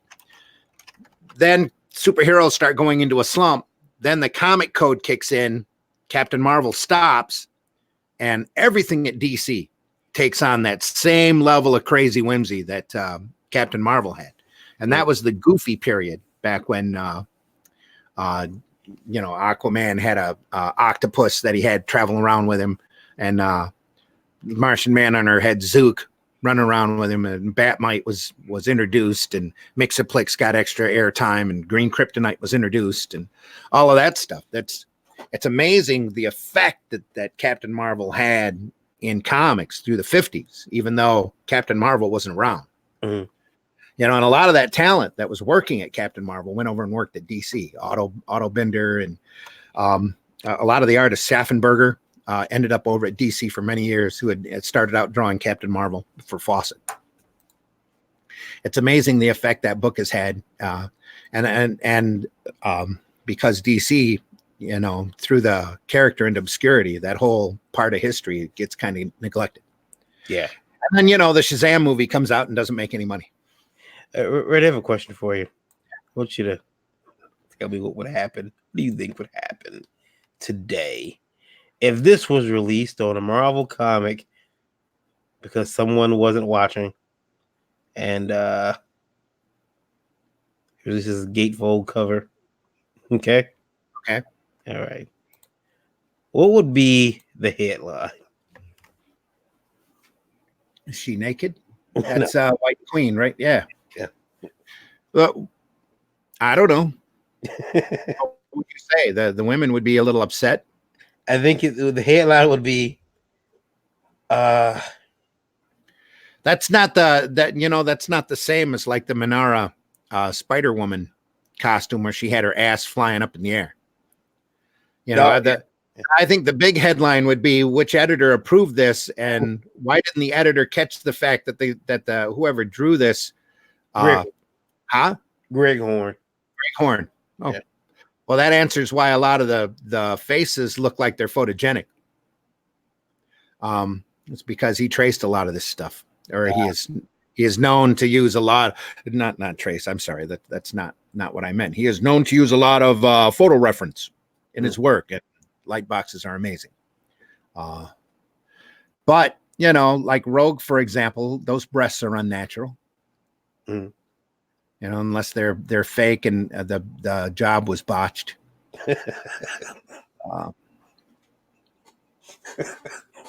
Look at that. She's completely covered, so she should be totally separated, but it looks like it's body paint, especially in the so-called cleavage area. This cover come out. The headline would be "Local man Trico locked in his room for days, says he's taking a nap." It's a nice cover. I mean, the artwork is serviceable, put it that way. I don't think Storm's cape would drape quite like that, but especially since nobody's hair is flying back, Yeah. It's like the White Witch is Ellen Barkin. You'd probably go through and match Famke Jenkins. Really looks like Phoenix there. Mm-hmm. Probably used. I think he was using a lot of porn reference during this period, wasn't he? I'm not sure. Greg porn. Greg Lynn is the one who used a lot of porn references. Oh, is that? Oh, I'm sorry. Sorry, I got him mixed up. Greg and Greg. My mistake. Sorry. But yeah, there's a lot of editorial problems with it. It's a serviceable piece of art for the circle template era of comics. If that's what you mean, Hey, we need to draw a titty. Grab my circle template. A lot of that stuff doesn't look very natural, but it's still an attractive piece of art. Nowadays it'd never get up there because of all of the feminists that are up there. They'd have a field day with it. It wouldn't get past the offices. Yeah, that's what I was thinking. It probably let alone the diamond solicitation. Oh my God! Look at what you've drawn. Holy crap! That's so. Oh, it's great. Yeah, that's so horrible. Greg Horn is there. Number 2, they've got Mark Silvestri. These are sexy superhero See, that's completely different, though. She's obviously an aquatic character, and she's drawn incredibly cute and has a definite style to the work. That's Sylvester, you know. Yeah. Just like Michael Turner is really good. I like that, but a lot of these guys, like that guy, he looks like the horn up above. No, yeah, he reminds me a lot of it. That could be the sole reason why they dropped Supergirl's skirt. Reminds me of Eric Basaluda. It's not, but reminds me of him a lot. Yeah. Marcio Abreu. Yeah. Well, let's see. Frank Cho. Frank Cho's an awesome artist. Yeah, he has his own individual look too. One of the few, and that's Shayna. Yeah. That we talked about earlier. See, he's not getting a lot of work, Frank Cho, because he draws sexy women. Who knew? Michael Turner. Yep. All of that would be redrawn for the 100-page Super Spectacular. Yep. All the butts would be down, and everybody would have granny panties on. Madeira, yeah, nice stuff. What can you say? This is from a whole period back when comics were aimed at a mostly male audience. My wife's favorite artist, Jay Scott. Them. Yeah. My wife's favorite artist. The neglected Spectrum / Captain Marvel / Photon / whatever we're calling her this week. There's Ebass, Eric Basaluda. Okay. Yeah. Who else do we have? Ed Bennis.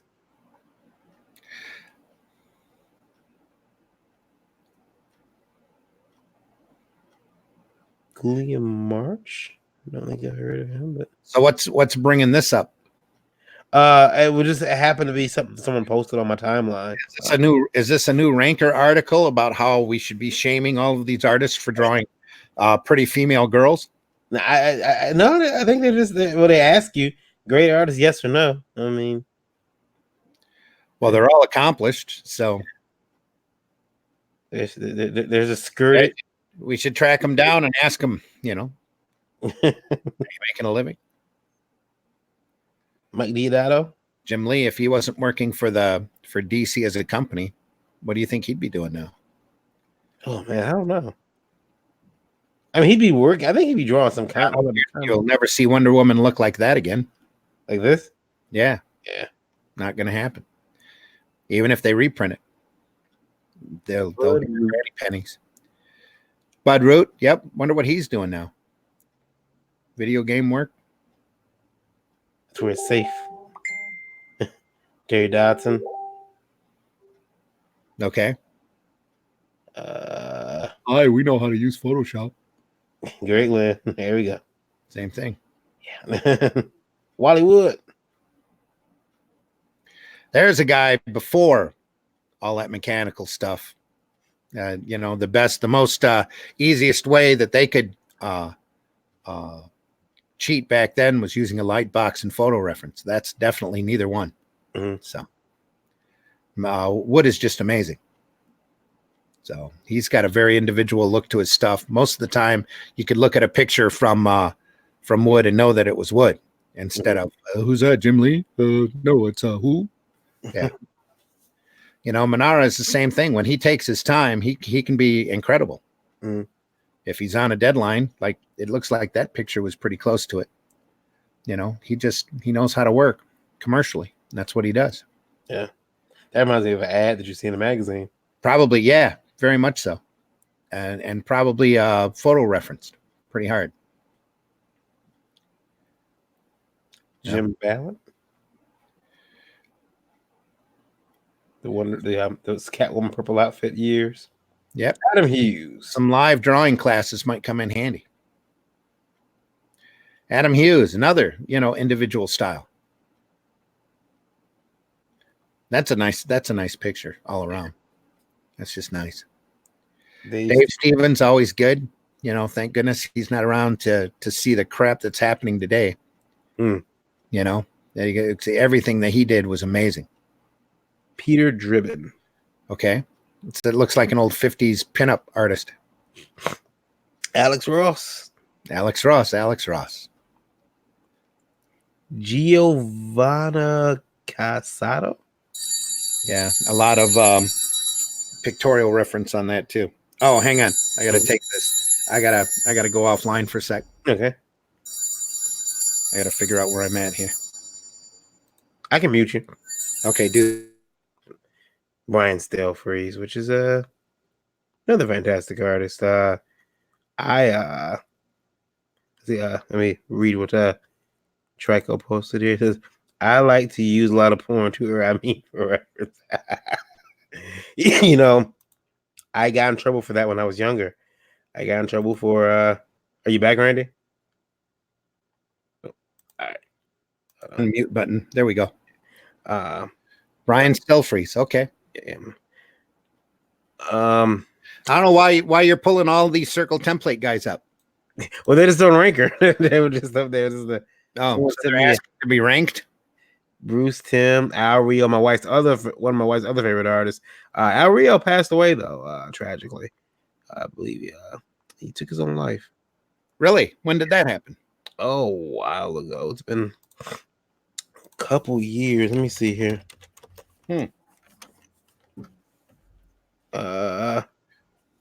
Yeah, January 31st, 2012. Wow. Yeah. And from what I understand, he took his own life. Very sorry to hear that. Yeah. Yeah, Art Adams, another favorite artist of mine. Yeah. Yeah. These guys are all much better artists than me. I can't look at it anymore. I just can't. Well, like I said, I wasn't sure why you were pulling them up anyway. Yeah. Someone sent it to me in my timeline. Going through a who's who list of good girl artists. Yeah, just to make me feel a little more self-conscious about my art. Oh, is that what it is? They were pushing it. I can't draw. Before you left, let's see. Trico said I like to use a lot of porn too. For reference. And Ted Davies says Jim Ballant is awesome. We all have our favorites and our guilty pleasures. I don't know what more to tell you. I have. I don't know. I think that what's Ballant doing anymore? Is he working on anything? Let's see here. Probably working in video games. Jim Ballant Studios. Available for commissions. He is married to Holly Golightly, the comics artist and writer. She used to work under the name of Holly G. He is, his Wikipedia doesn't have him doing anything right now. Available for commissions. He was at Harris Comics for a while. 92, 93. A long while ago. That was before his DC career. Yeah, Tarot, Witch of the Black Rose. From 2000 to present, it says so. Oh, well, there you go. What is that, an image book? No. Broadsword Comics. Black Mask? Broadsword Comics. Broadsword Comics. Yeah, there's a popular comic company. Let me see something here.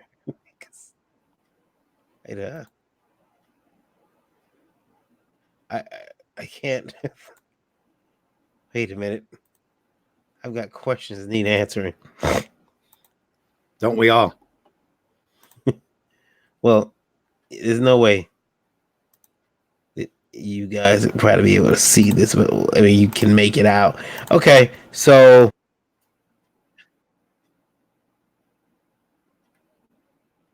that's the cover of Tarot, right? Tarot, yeah, it's an old. Okay, I can't make it any bigger. Is that Broadsword Comics? Yeah, that logo has a woman holding up a sword. No, it's a broad holding up a sword. Yeah, broad holding up a sword. Broadsword. Since it's her sword, it's a broadsword. I don't know. Just kidding. Oh my god. Well, there you go. I thought that was a little odd. I just wanted to make sure it wasn't just me. What? There's a broad holding up a sword. Yeah. I'm sorry. We're gonna get demonetized. They said broad. You have to be monetized first before you can be monetized, buddy. Yeah, you're right. So I'm just pointing that out. But the algos might pop up and somebody might give you a copyright strike, which I think is the big thing now on the CGers is you have the anti-CGers going through and filing copyright strikes on everybody as soon as they kick out a video. Ethan's saying that all of his stuff gets instantly demonetized. Then you have to go through and file paperwork, and by the time they approve you, it takes 2 or 3 days, and you've already missed 50, 60,000 hits. They're purposefully going through and trying to kick these guys in the wallet because they're all jealous of their crowdfunding work. Yeah. This is Are they still kicking out Broadsword Comics? I'm not sure. I couldn't find any information. Now, the next question would be: have they tried to do a Kickstarter?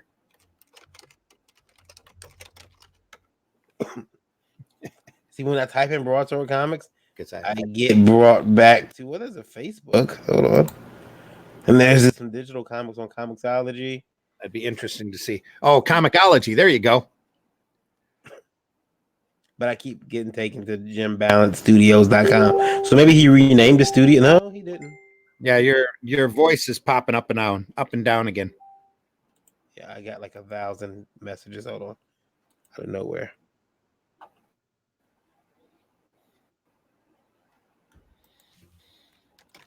Everybody's waking up. That's what it is. Why are you live?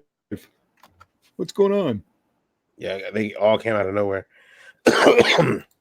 Let me see if there's any.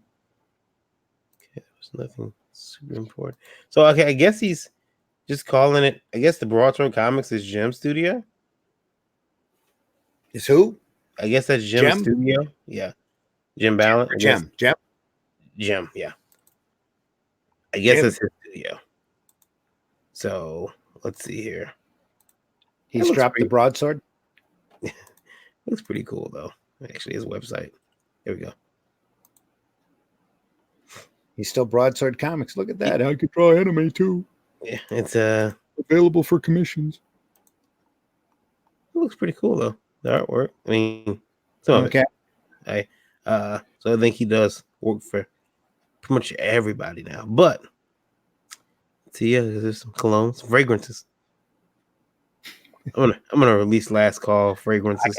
I can make comics and perfume too. Hey, I'm gonna release some Last Call fragrances. It's gonna be great. You guys will love them. I want everybody to buy them. You can smell like a bar, a bar after closing. The unique scent of newsprint comics. Yeah. Now in a bottle. Spray it on yourself and. How do you know you're part of the industry? Psst, psst, psst, psst. How about now? Look, I got newsprint ink on my hands. Sir, you smell like a comic book store. Yeah, that's the point. You smell like a musty attic. Thank you so much.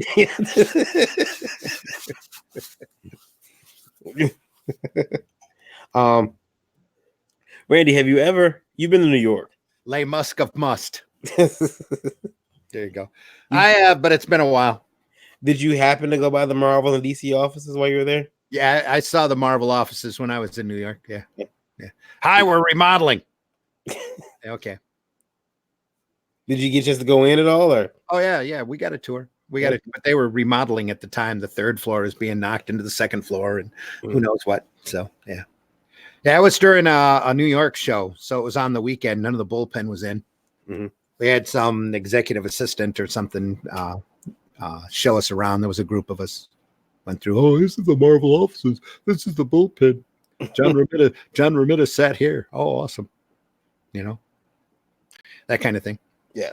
So just a group of offices, group studios, with a center with a bunch of drawing boards and file cabinets.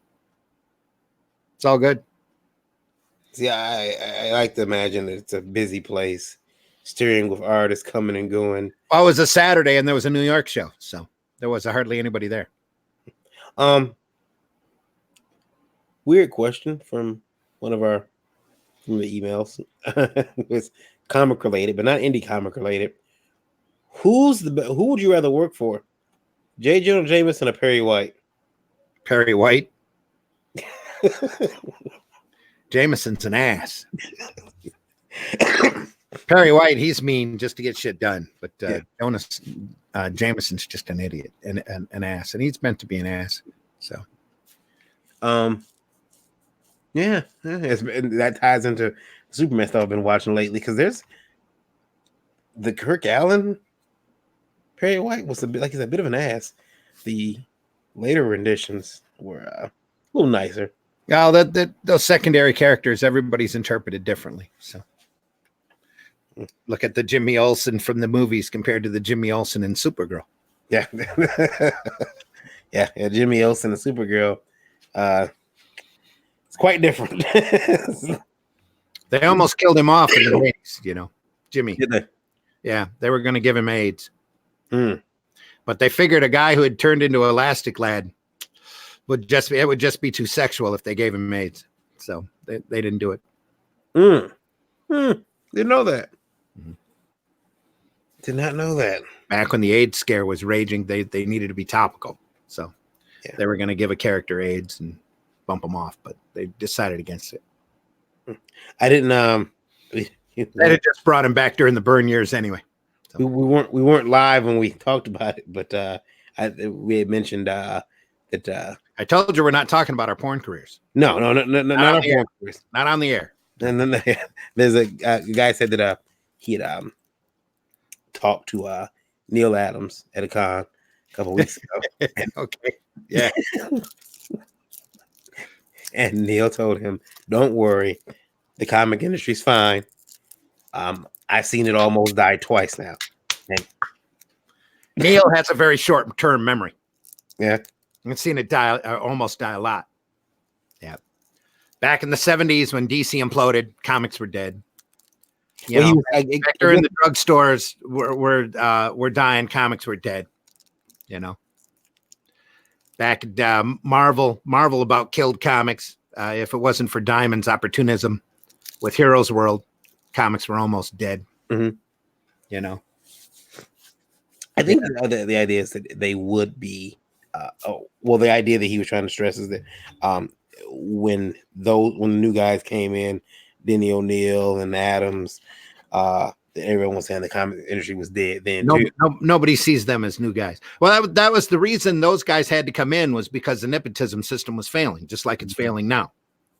There's only so many of your buddies that are actually talented enough to keep the sales up. And nowadays they don't care much about the sales. Warner and Disney doesn't. So they're just using them, a lot of it, for political soapboxing. And what do you think about icon recognition? You did ad shares, right? You got swap ads when you were doing Arrow Comics and here and there. Yeah. What do you think? Is that a good idea? I mean, because I see so many people nowadays say that's actually a sucky idea. Don't do it. Just swap ads? Swap ads with other companies. Why not? I was thinking about taking a couple ads out in alternate comics just because they were cheap. Yeah. And expensive, I mean. But yeah, you want to be seen out there by as many people as possible. So, and the people that pick up Joe's book aren't necessarily the same people that pick up your book. Mm-hmm. So if you advertise in Joe's book, maybe you'll catch some extra sales. Maybe you won't. Maybe you will. That's the chances you take in advertising. So yeah, you'd want to be out there as many places as possible. Now I've had an awesome idea that nobody will do now because the mainstream is so screwed up.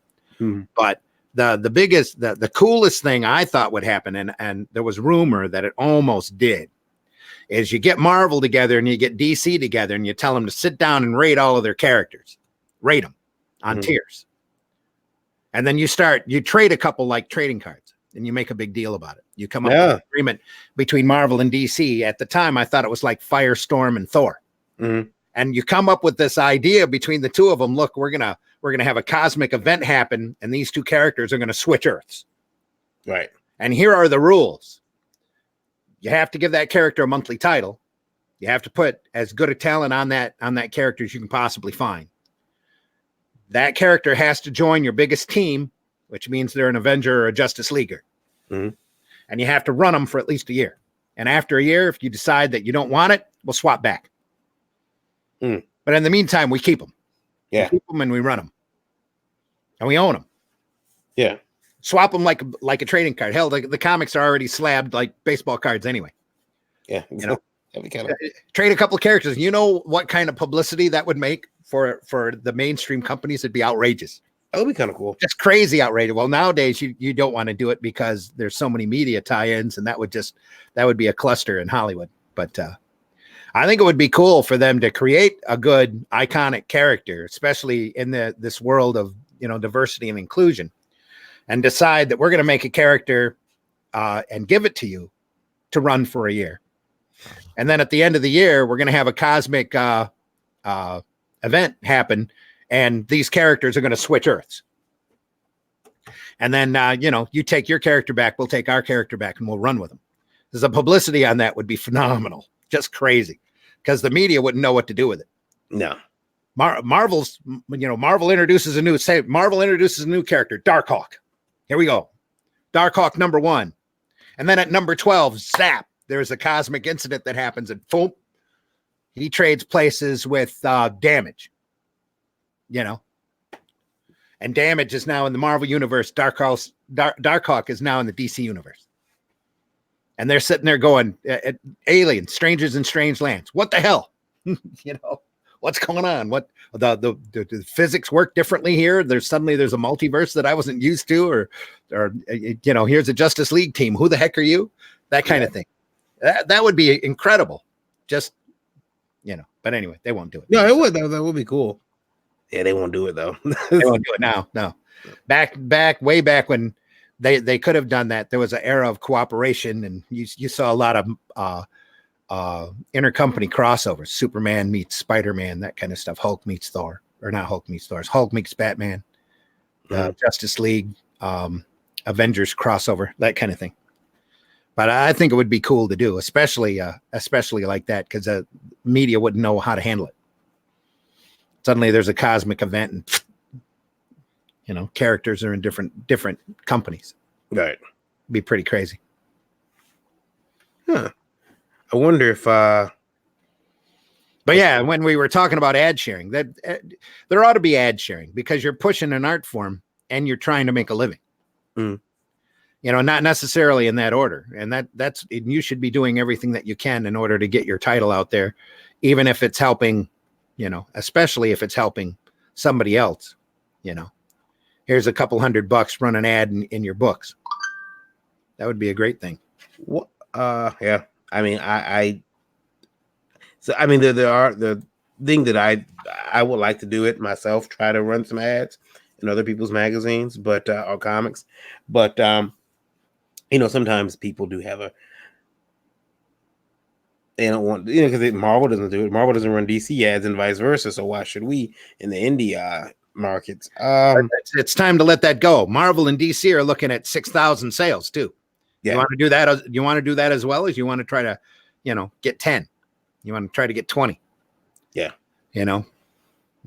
There's something inherently wrong in the market when a 60s, 70s character that hasn't been around for a while pulls down 130,000, and you can't get those kind of numbers on a Marvel or a mainline DC book.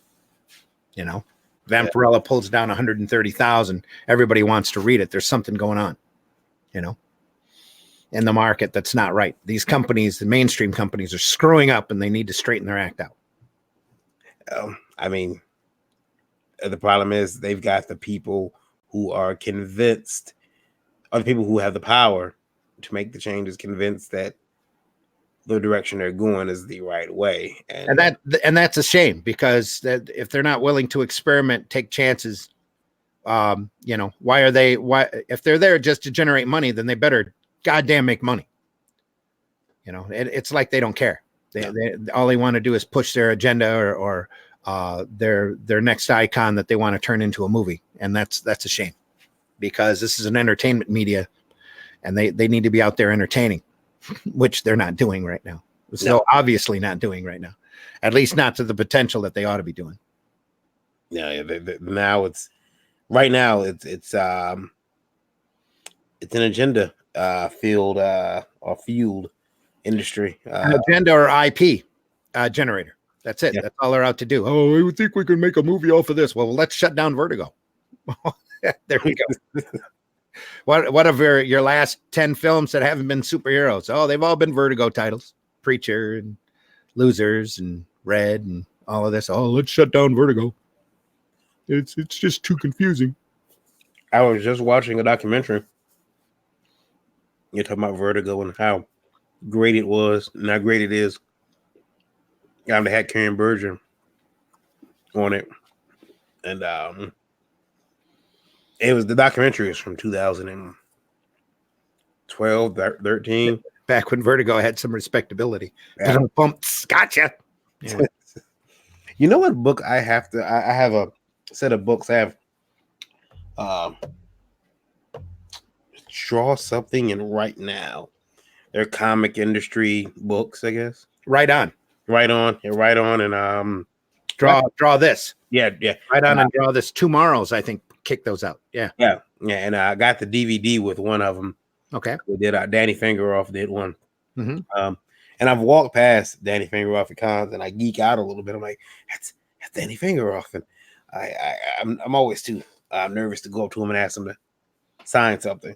But he doesn't work in Marvel. But his the book that they were working on in that book was a time thief book.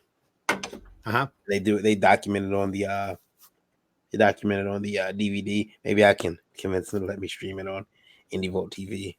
They probably make me pay hundreds of thousands of dollars to do that, but it's worth a shot. We can try. We can see what they say. Yeah. So Randy, I guess we're almost at our 2-hour mark. We don't want to bore people that long with our breakfast show. We're gonna start doing 2 shows a week though. And we're down to 3 people. 3 people watch. 2 of them are us. You want to do? Well, no, I'm not watching. I think were we going to put a call out to your Indie Volt listeners to write in and let us know what they're reading? Yeah, especially if you're not from the States. We want to know the titles of the book, what the book's about, the favorite comics that you're reading and enjoying over there, over wherever you are, down there, over there, across there, up there. Who knows? We'd like to know what you're reading because in Indie Volt Radio's reach is vast, and we'd love to know how far away you are listening to us from, what comics you are reading, and especially if they're homegrown, what homegrown comics you are enjoying.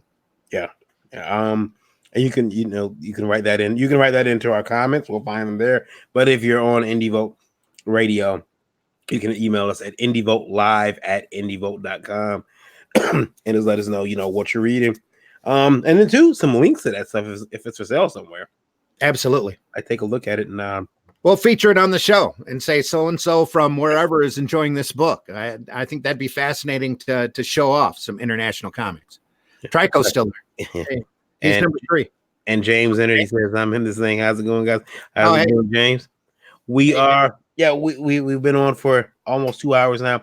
We just had our breakfast show. That's all. We're just breakfast. Get up. We're going to do 2 shows a week now. We're going to do I am out of coffee. Yeah, our Tuesday show, and then our morning show till Randy runs out of coffee. I'm gonna have to move a pot down here. Anyway, I just got a call saying one of my clients' t-shirts I was having done are ready to go. So I got to go pick those up and run those around today. That lovely commercial work, man. That lovely commercial work. It keeps the bills paid, the lights on, and me busy. So. Yeah, almost too busy at times, which is aggravating. But hey, I got to get back up on that comic gig. I've got a fall show to promote right now that I'm doing. I got to do a couple of illustration work for in order to promote that and get that out there. Get a big banner up, get flyers rolling. Then after that, there's a little bit of prep. I'm doing a couple of rough thumbnails for the Shrine Circus for next year already. For their t-shirt. But other than that, it's going to be comic book work and Zim Geek YouTube channel work. So I'm just about to post a YouTube video about my experiences with Flint Comics. So Paul Schultz says, the breakfast show is a great idea because I'm old and like sleep. Hey, Paul. We all like sleep. Yeah. None of us are getting any younger. Hey, And James says, someone get this man more coffee. There you go. Yeah. I personally, I drink coffee. I can drink it, but by the time it gets down to my stomach, I posted on social media. It's a lot healthier for you than your Monster drink, buddy. Oh yeah, somebody's calling. Yeah, it's video calling. In fact, that'd be my wife. Let's see. It's not me. She's saying, "Are you still online? Get the hell off the phone." Yes, ma'am. Huh? Welcome to Indie Volt. You are live. Okay. So yeah, let me run over to the chat and see what's happening. Gabe's still alive. This gives me something to listen to while at work. Hey, yeah, and laugh at. I love the talk so far. Oh, by the way, I love comics. Well, that's cool, James. We all love comics. That's part of why we're here. Keeps us glued. This laptop is much better. Cool. Good to know. Yep. Well, a lot of what we're doing here is because of the Indie Volt radio. We get, 30, 40 people on the YouTube, but Indie Volt, he's been pulling down 800-900 listeners from all around the world. And we think that's really cool. And we figure a breakfast show would help attract that audience a little harder if they're listening to it, because they're probably listening to it depending upon where in the world they are late at night. Yeah. So we are putting people to sleep as we talk. Yeah. We managed to get right now. It fluctuates between the UK and Mexico as our biggest, because awesome. It fluctuates quite a bit. So that was my wife calling him, even though my mother is out of surgery. Surgery went well. No Good. lifting anything with her. I think it's a left arm for 2 weeks, but yeah. So well, at least she's good. That's what's important. Now I'll take care of her. So now we're walking into the brunch show. Yeah. Seeing how you're crunching on stuff. I had a couple of breakfast burritos this morning for breakfast. So I had peppermint and a Pepsi. Amazing microwave stuff. So, but yeah, let us know what you're reading. Let us know what you like. Drop us a comment. James still has an app. The only problem on his phone, he gets called away. Well, you can always stop it and rewind it when you're on YouTube. So yeah. And then Gabriel's the only problem is I get called away from my desk from time to time. Yeah, I keep this down to a couple hours. So sometimes on Ethan's live streams, it takes me days to listen to the whole thing. So I'm running around. Yeah. Wow. Listen to my messages. Did you hear those? Listen to your messages. Yeah. Somebody's talking. Did I? Yeah. Okay. Yeah. I think it's crazy. I got a lot of messages. Gabe, that's what the pause button is for. That's what we want to do. And we're not that topical that you have to listen to us completely live. Yeah. It gets pretty topical on Tuesdays. Any questions, any comments, please send them in. You can always put them in the comments below any broadcast. We'll see them eventually. Yeah. I go back and I look and I usually try to answer anything that I see in there. And then again, Indie Volt live at indievolt.com. If you have any questions you want asked on the show. And please keep all your requests to kick Lewis down to a minimum. They're out there. We know that they're there. It's just that, Yeah, I was messing with Katrina. She went live after we ended our show Tuesday. I saw that 2 hours. I tried to hang on and I told her, I said that we have Lewis on our show to keep us serious, keep us on task. And he says that no, he's not. He's just a punching bag. Look, we gotta have it's all good nature punching. It's all good nature ribbing. He's not a punching bag. I remember I worked for Marvel one time. They used me as a punching bag. Yeah, and then they never paid me for it either, and I lost thousands of dollars. But anyway, Marvel would get mad at me if I know right now I'm burning bridges at Marvel. Currently, every minute, every second the show goes on, it's me cutting the rope. Let's burn all those bridges, buddy, before we're done. He'll never work for Life is short.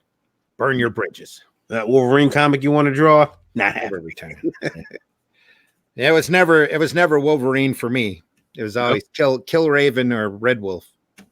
I'd love to write a Red Wolf miniseries, but they've screwed the characters so much now. It's all like, no, that's okay. Done. Randy, before we end the show, let me ask you a question about comics, about characters, your favorite characters. Was there ever what character can you recall in a story where the character was irrevocably broken, like unrepairably broken?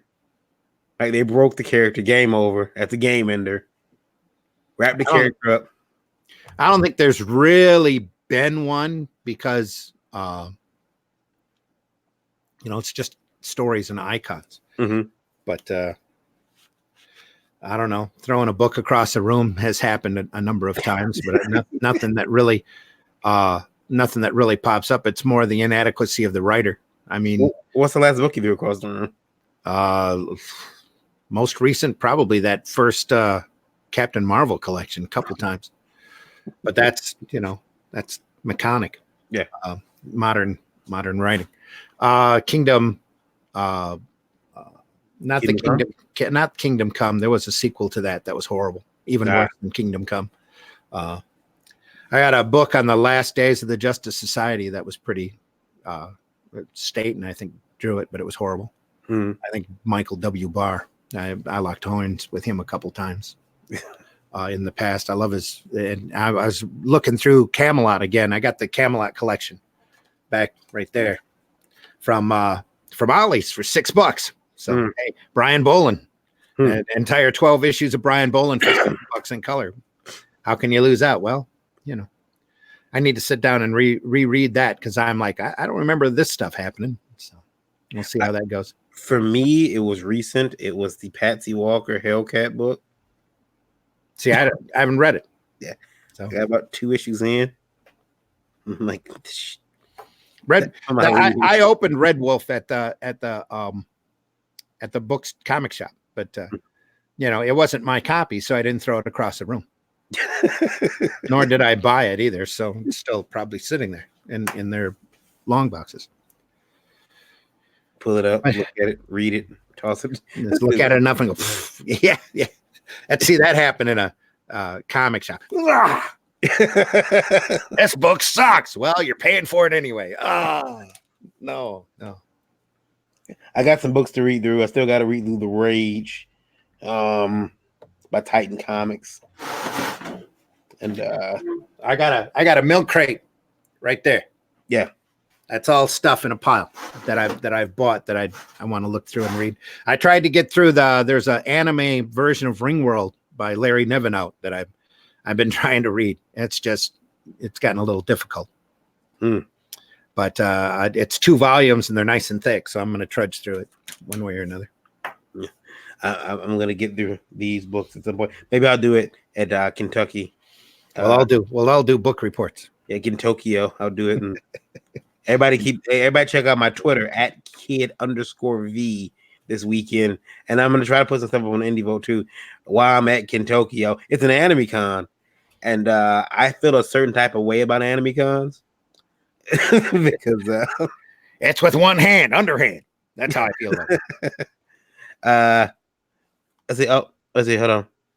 James Dunn says, sorry if off subject a bit, but had a little question or preference, and it's a Marvel character. You guys prefer Carol Danvers, Miss Marvel, or Carol Danvers, Captain Marvel? I prefer Miss Marvel. I prefer Carol Danvers as binary and off in deep, deep, deep space. Out exploring the universe. Wait. That's the Carol Danvers we all deserve. With a monthly comic? No, hell no. Oh. Just out exploring space. There she goes. See ya. They used to do that with these characters would get omniversally or universally aware and go off and explore the universe like Dr. Manhattan did, but they brought Dr. Manhattan back anyway. I'm gonna screw with Rebirth. Anyway, but Carol Danvers as a character was so misused, overused, raped multiple times, and just a mess that Claremont turned her into binary, set her off into space. I remember you were doing the research. That's where she deserves to be. When you were doing the research for your Captain Marvel videos, yeah, was Zim Geek. I remember you messaged me and you said, "Oh, holy shit!" Reading the stuff this character went through, like, would you say she got broken at some point? Beyond broken. Like, here's wrap your head around this. There's a Avengers story, Avengers annual out there that Michael Golden beautifully drew. That covers this. She was attacked by an alien, raped, impregnated, gave birth to an alien human, whatever hybrid that grew up incredibly fast within 24 hours, was adult within 24 hours, romanced her, made her fall in love with him. Then they flew out into space. And the Avengers sat there and went, see ya. There goes Carol. See ya. So in that Avengers annual, Carol comes back and goes, dudes, I was freaking raped. I was raped by my son. Yeah. The spawn that came out of my body, and you said nothing except see you later. How am I supposed to have any respect for you? And that's right. How are you supposed to have any respect for them? Yeah. You know, and that they completely glossed that over. And then Mechanic come in and said, hey, I want a white blonde girl, and we're going to turn her into Captain Marvel. Let's use Carol Danvers. And so all of Marvel just kind of glossed over all of that fact. Like I said, Claremont had enough sense to go, this character's damaged. This character's beyond repair. We need to make her cosmically aware, send her off into space, get rid of her. But that didn't last long, thanks to Kelly Sue McConaughey and Axel Alonso. Of course, let's bring her back in and have diversity. Turn her into Captain Marvel. Those books need to be taken and put in front of all the Marvel executives and gone. Where's your responsibility? Where's Me Too? Where is all of this? And all of a sudden you're going to parade her around as Captain Marvel. Now, if they decided to do that and acknowledge those stories and turn her into a and know that she's damaged and that could be very interesting for a character that they don't use, by the way. They completely ignore all of that topic. But if they were to use that as part of her current character, that would just add to her personality, I think, and would be incredibly good. But they're not going to do that. They've already blown that opportunity. James says, yeah, I was really disappointed with MCU going with Captain Marvel without even at least giving us a little more of Marvel. I love Miss Marvel and his binary, but feels like they're speeding up and shouldn't. Yeah, I mean, they kind of, she in the MCU, she's never been Miss Marvel in the MCU. So no, that's gone too.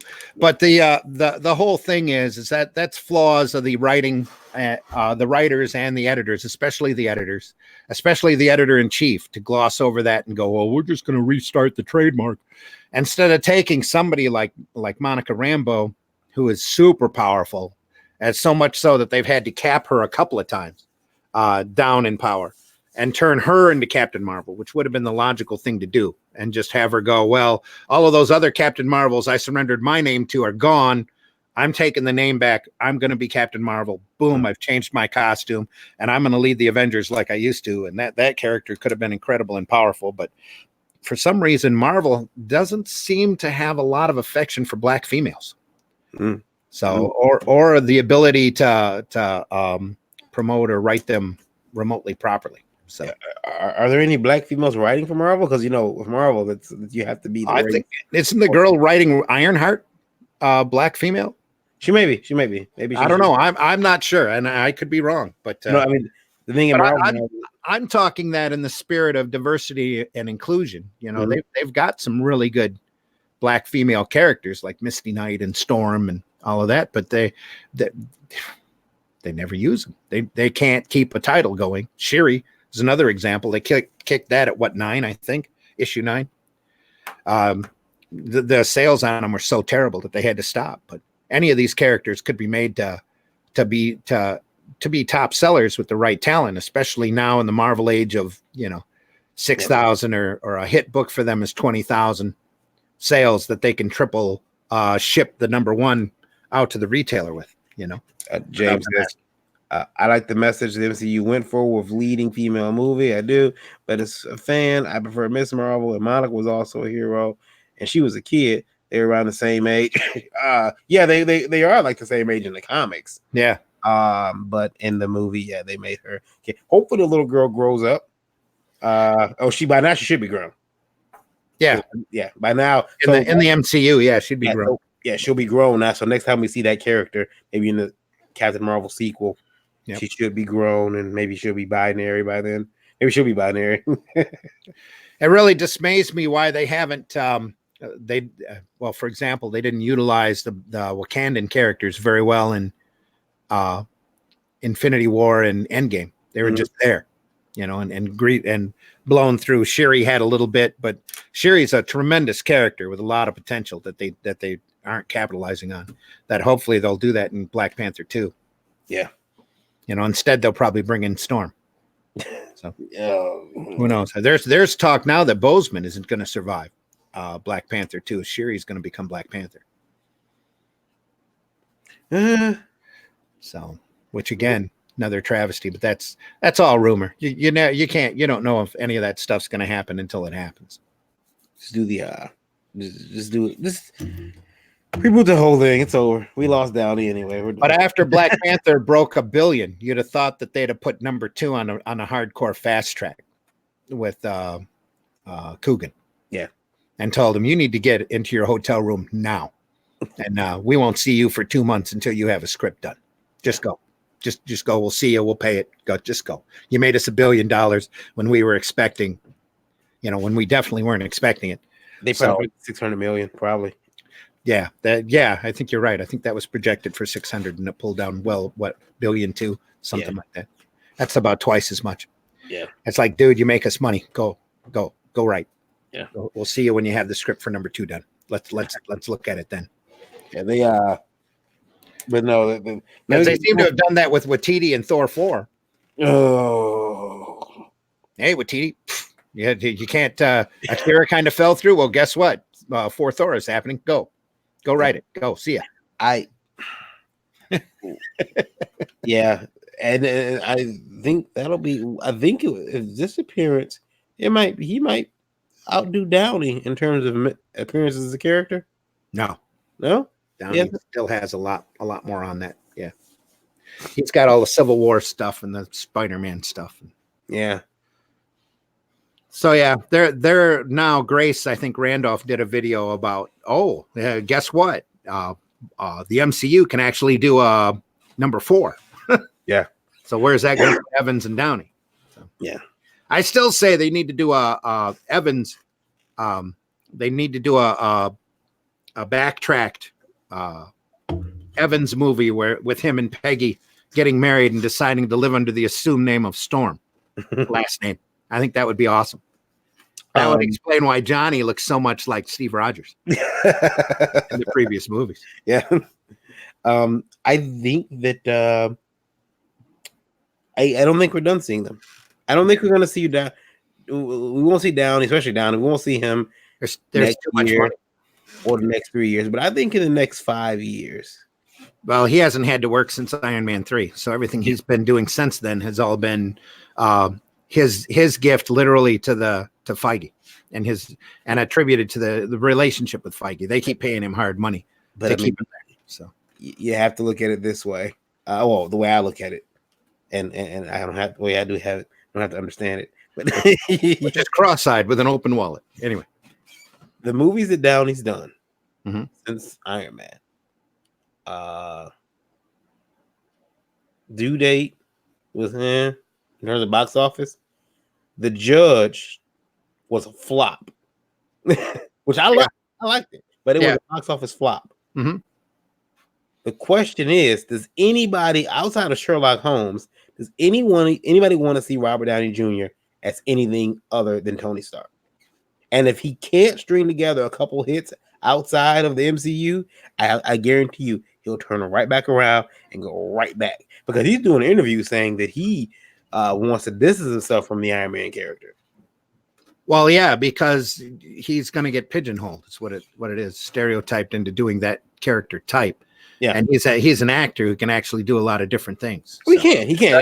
I think Cumberbatch is in the same situation, that he's going to get, because of Sherlock and because of Doctor Strange, he's going to be caught in that kind of type that he'll have a hard time breaking, especially if he didn't do the code breaking one movie that he did that got a lot of money and Academy Award notice. Cumberbatch, that is. So Hemsworth, though, he tries to be a comedian, and he did Men in Black 4, and that flopped really hard. So now he's like, well, anytime they need Thor, I'm there. Yeah.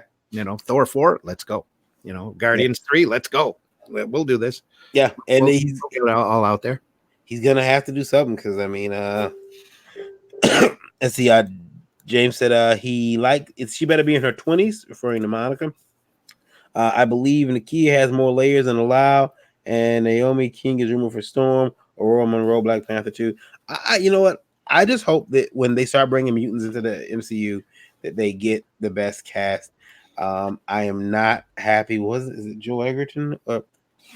They've been floating this article about him possibly being Wolverine. And again, the way to fix all that is a cosmic accident on the universe that Steve Rogers and Peggy are married in. Because that's a separate universe out from the MCU, the normal MCU, the Endgame, Infinity War MCU is there. The universe where Rogers is with Peggy is steering away from that. And they can start FF and X-Men in that universe and run with them, and just let Endgame slowly, wither into nothing. What we consider the main MCU universe now, because they explained that in Endgame when Hulk went and talked to the Ancient One.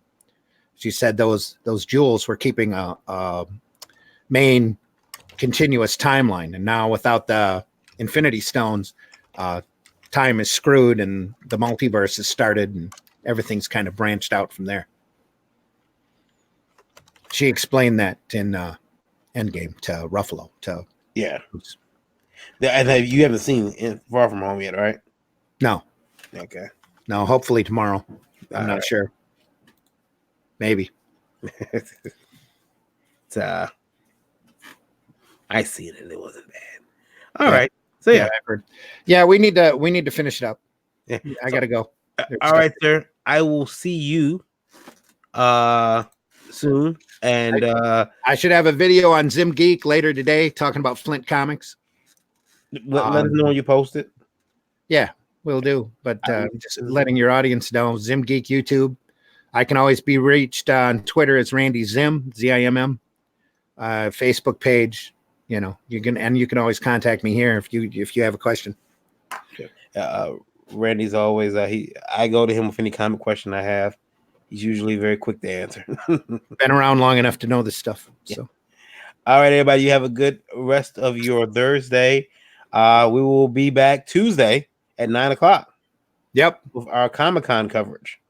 Now there you go. All those great announcements coming. Yeah, we'll see how the weekend goes. Could be very exciting. Could be very dull. Could be very exciting though. You see, the Game of Thrones guys already said we ain't showing up for that mess. Oh yeah. They knew they're gonna ask us questions about why we wrote what we wrote on Game of Thrones. We don't want to have to answer those. Yeah. We're not. Everybody hated, I guess, the latest season. I haven't seen it yet, but everyone hated it. So they knew better. They're like, yeah, well, and they're gonna bombard us with bad Star Wars questions. We're done. Yeah. We'll see you. All right, we'll see you, Randy. You have a good day. All right, man. You too. Take it easy. We'll see you soon. And thanks again, you Indie Volt people, for listening. Thanks again, everybody in the chat. Everybody who listens to this on YouTube, we appreciate you all. Yep, we do. We'll see you.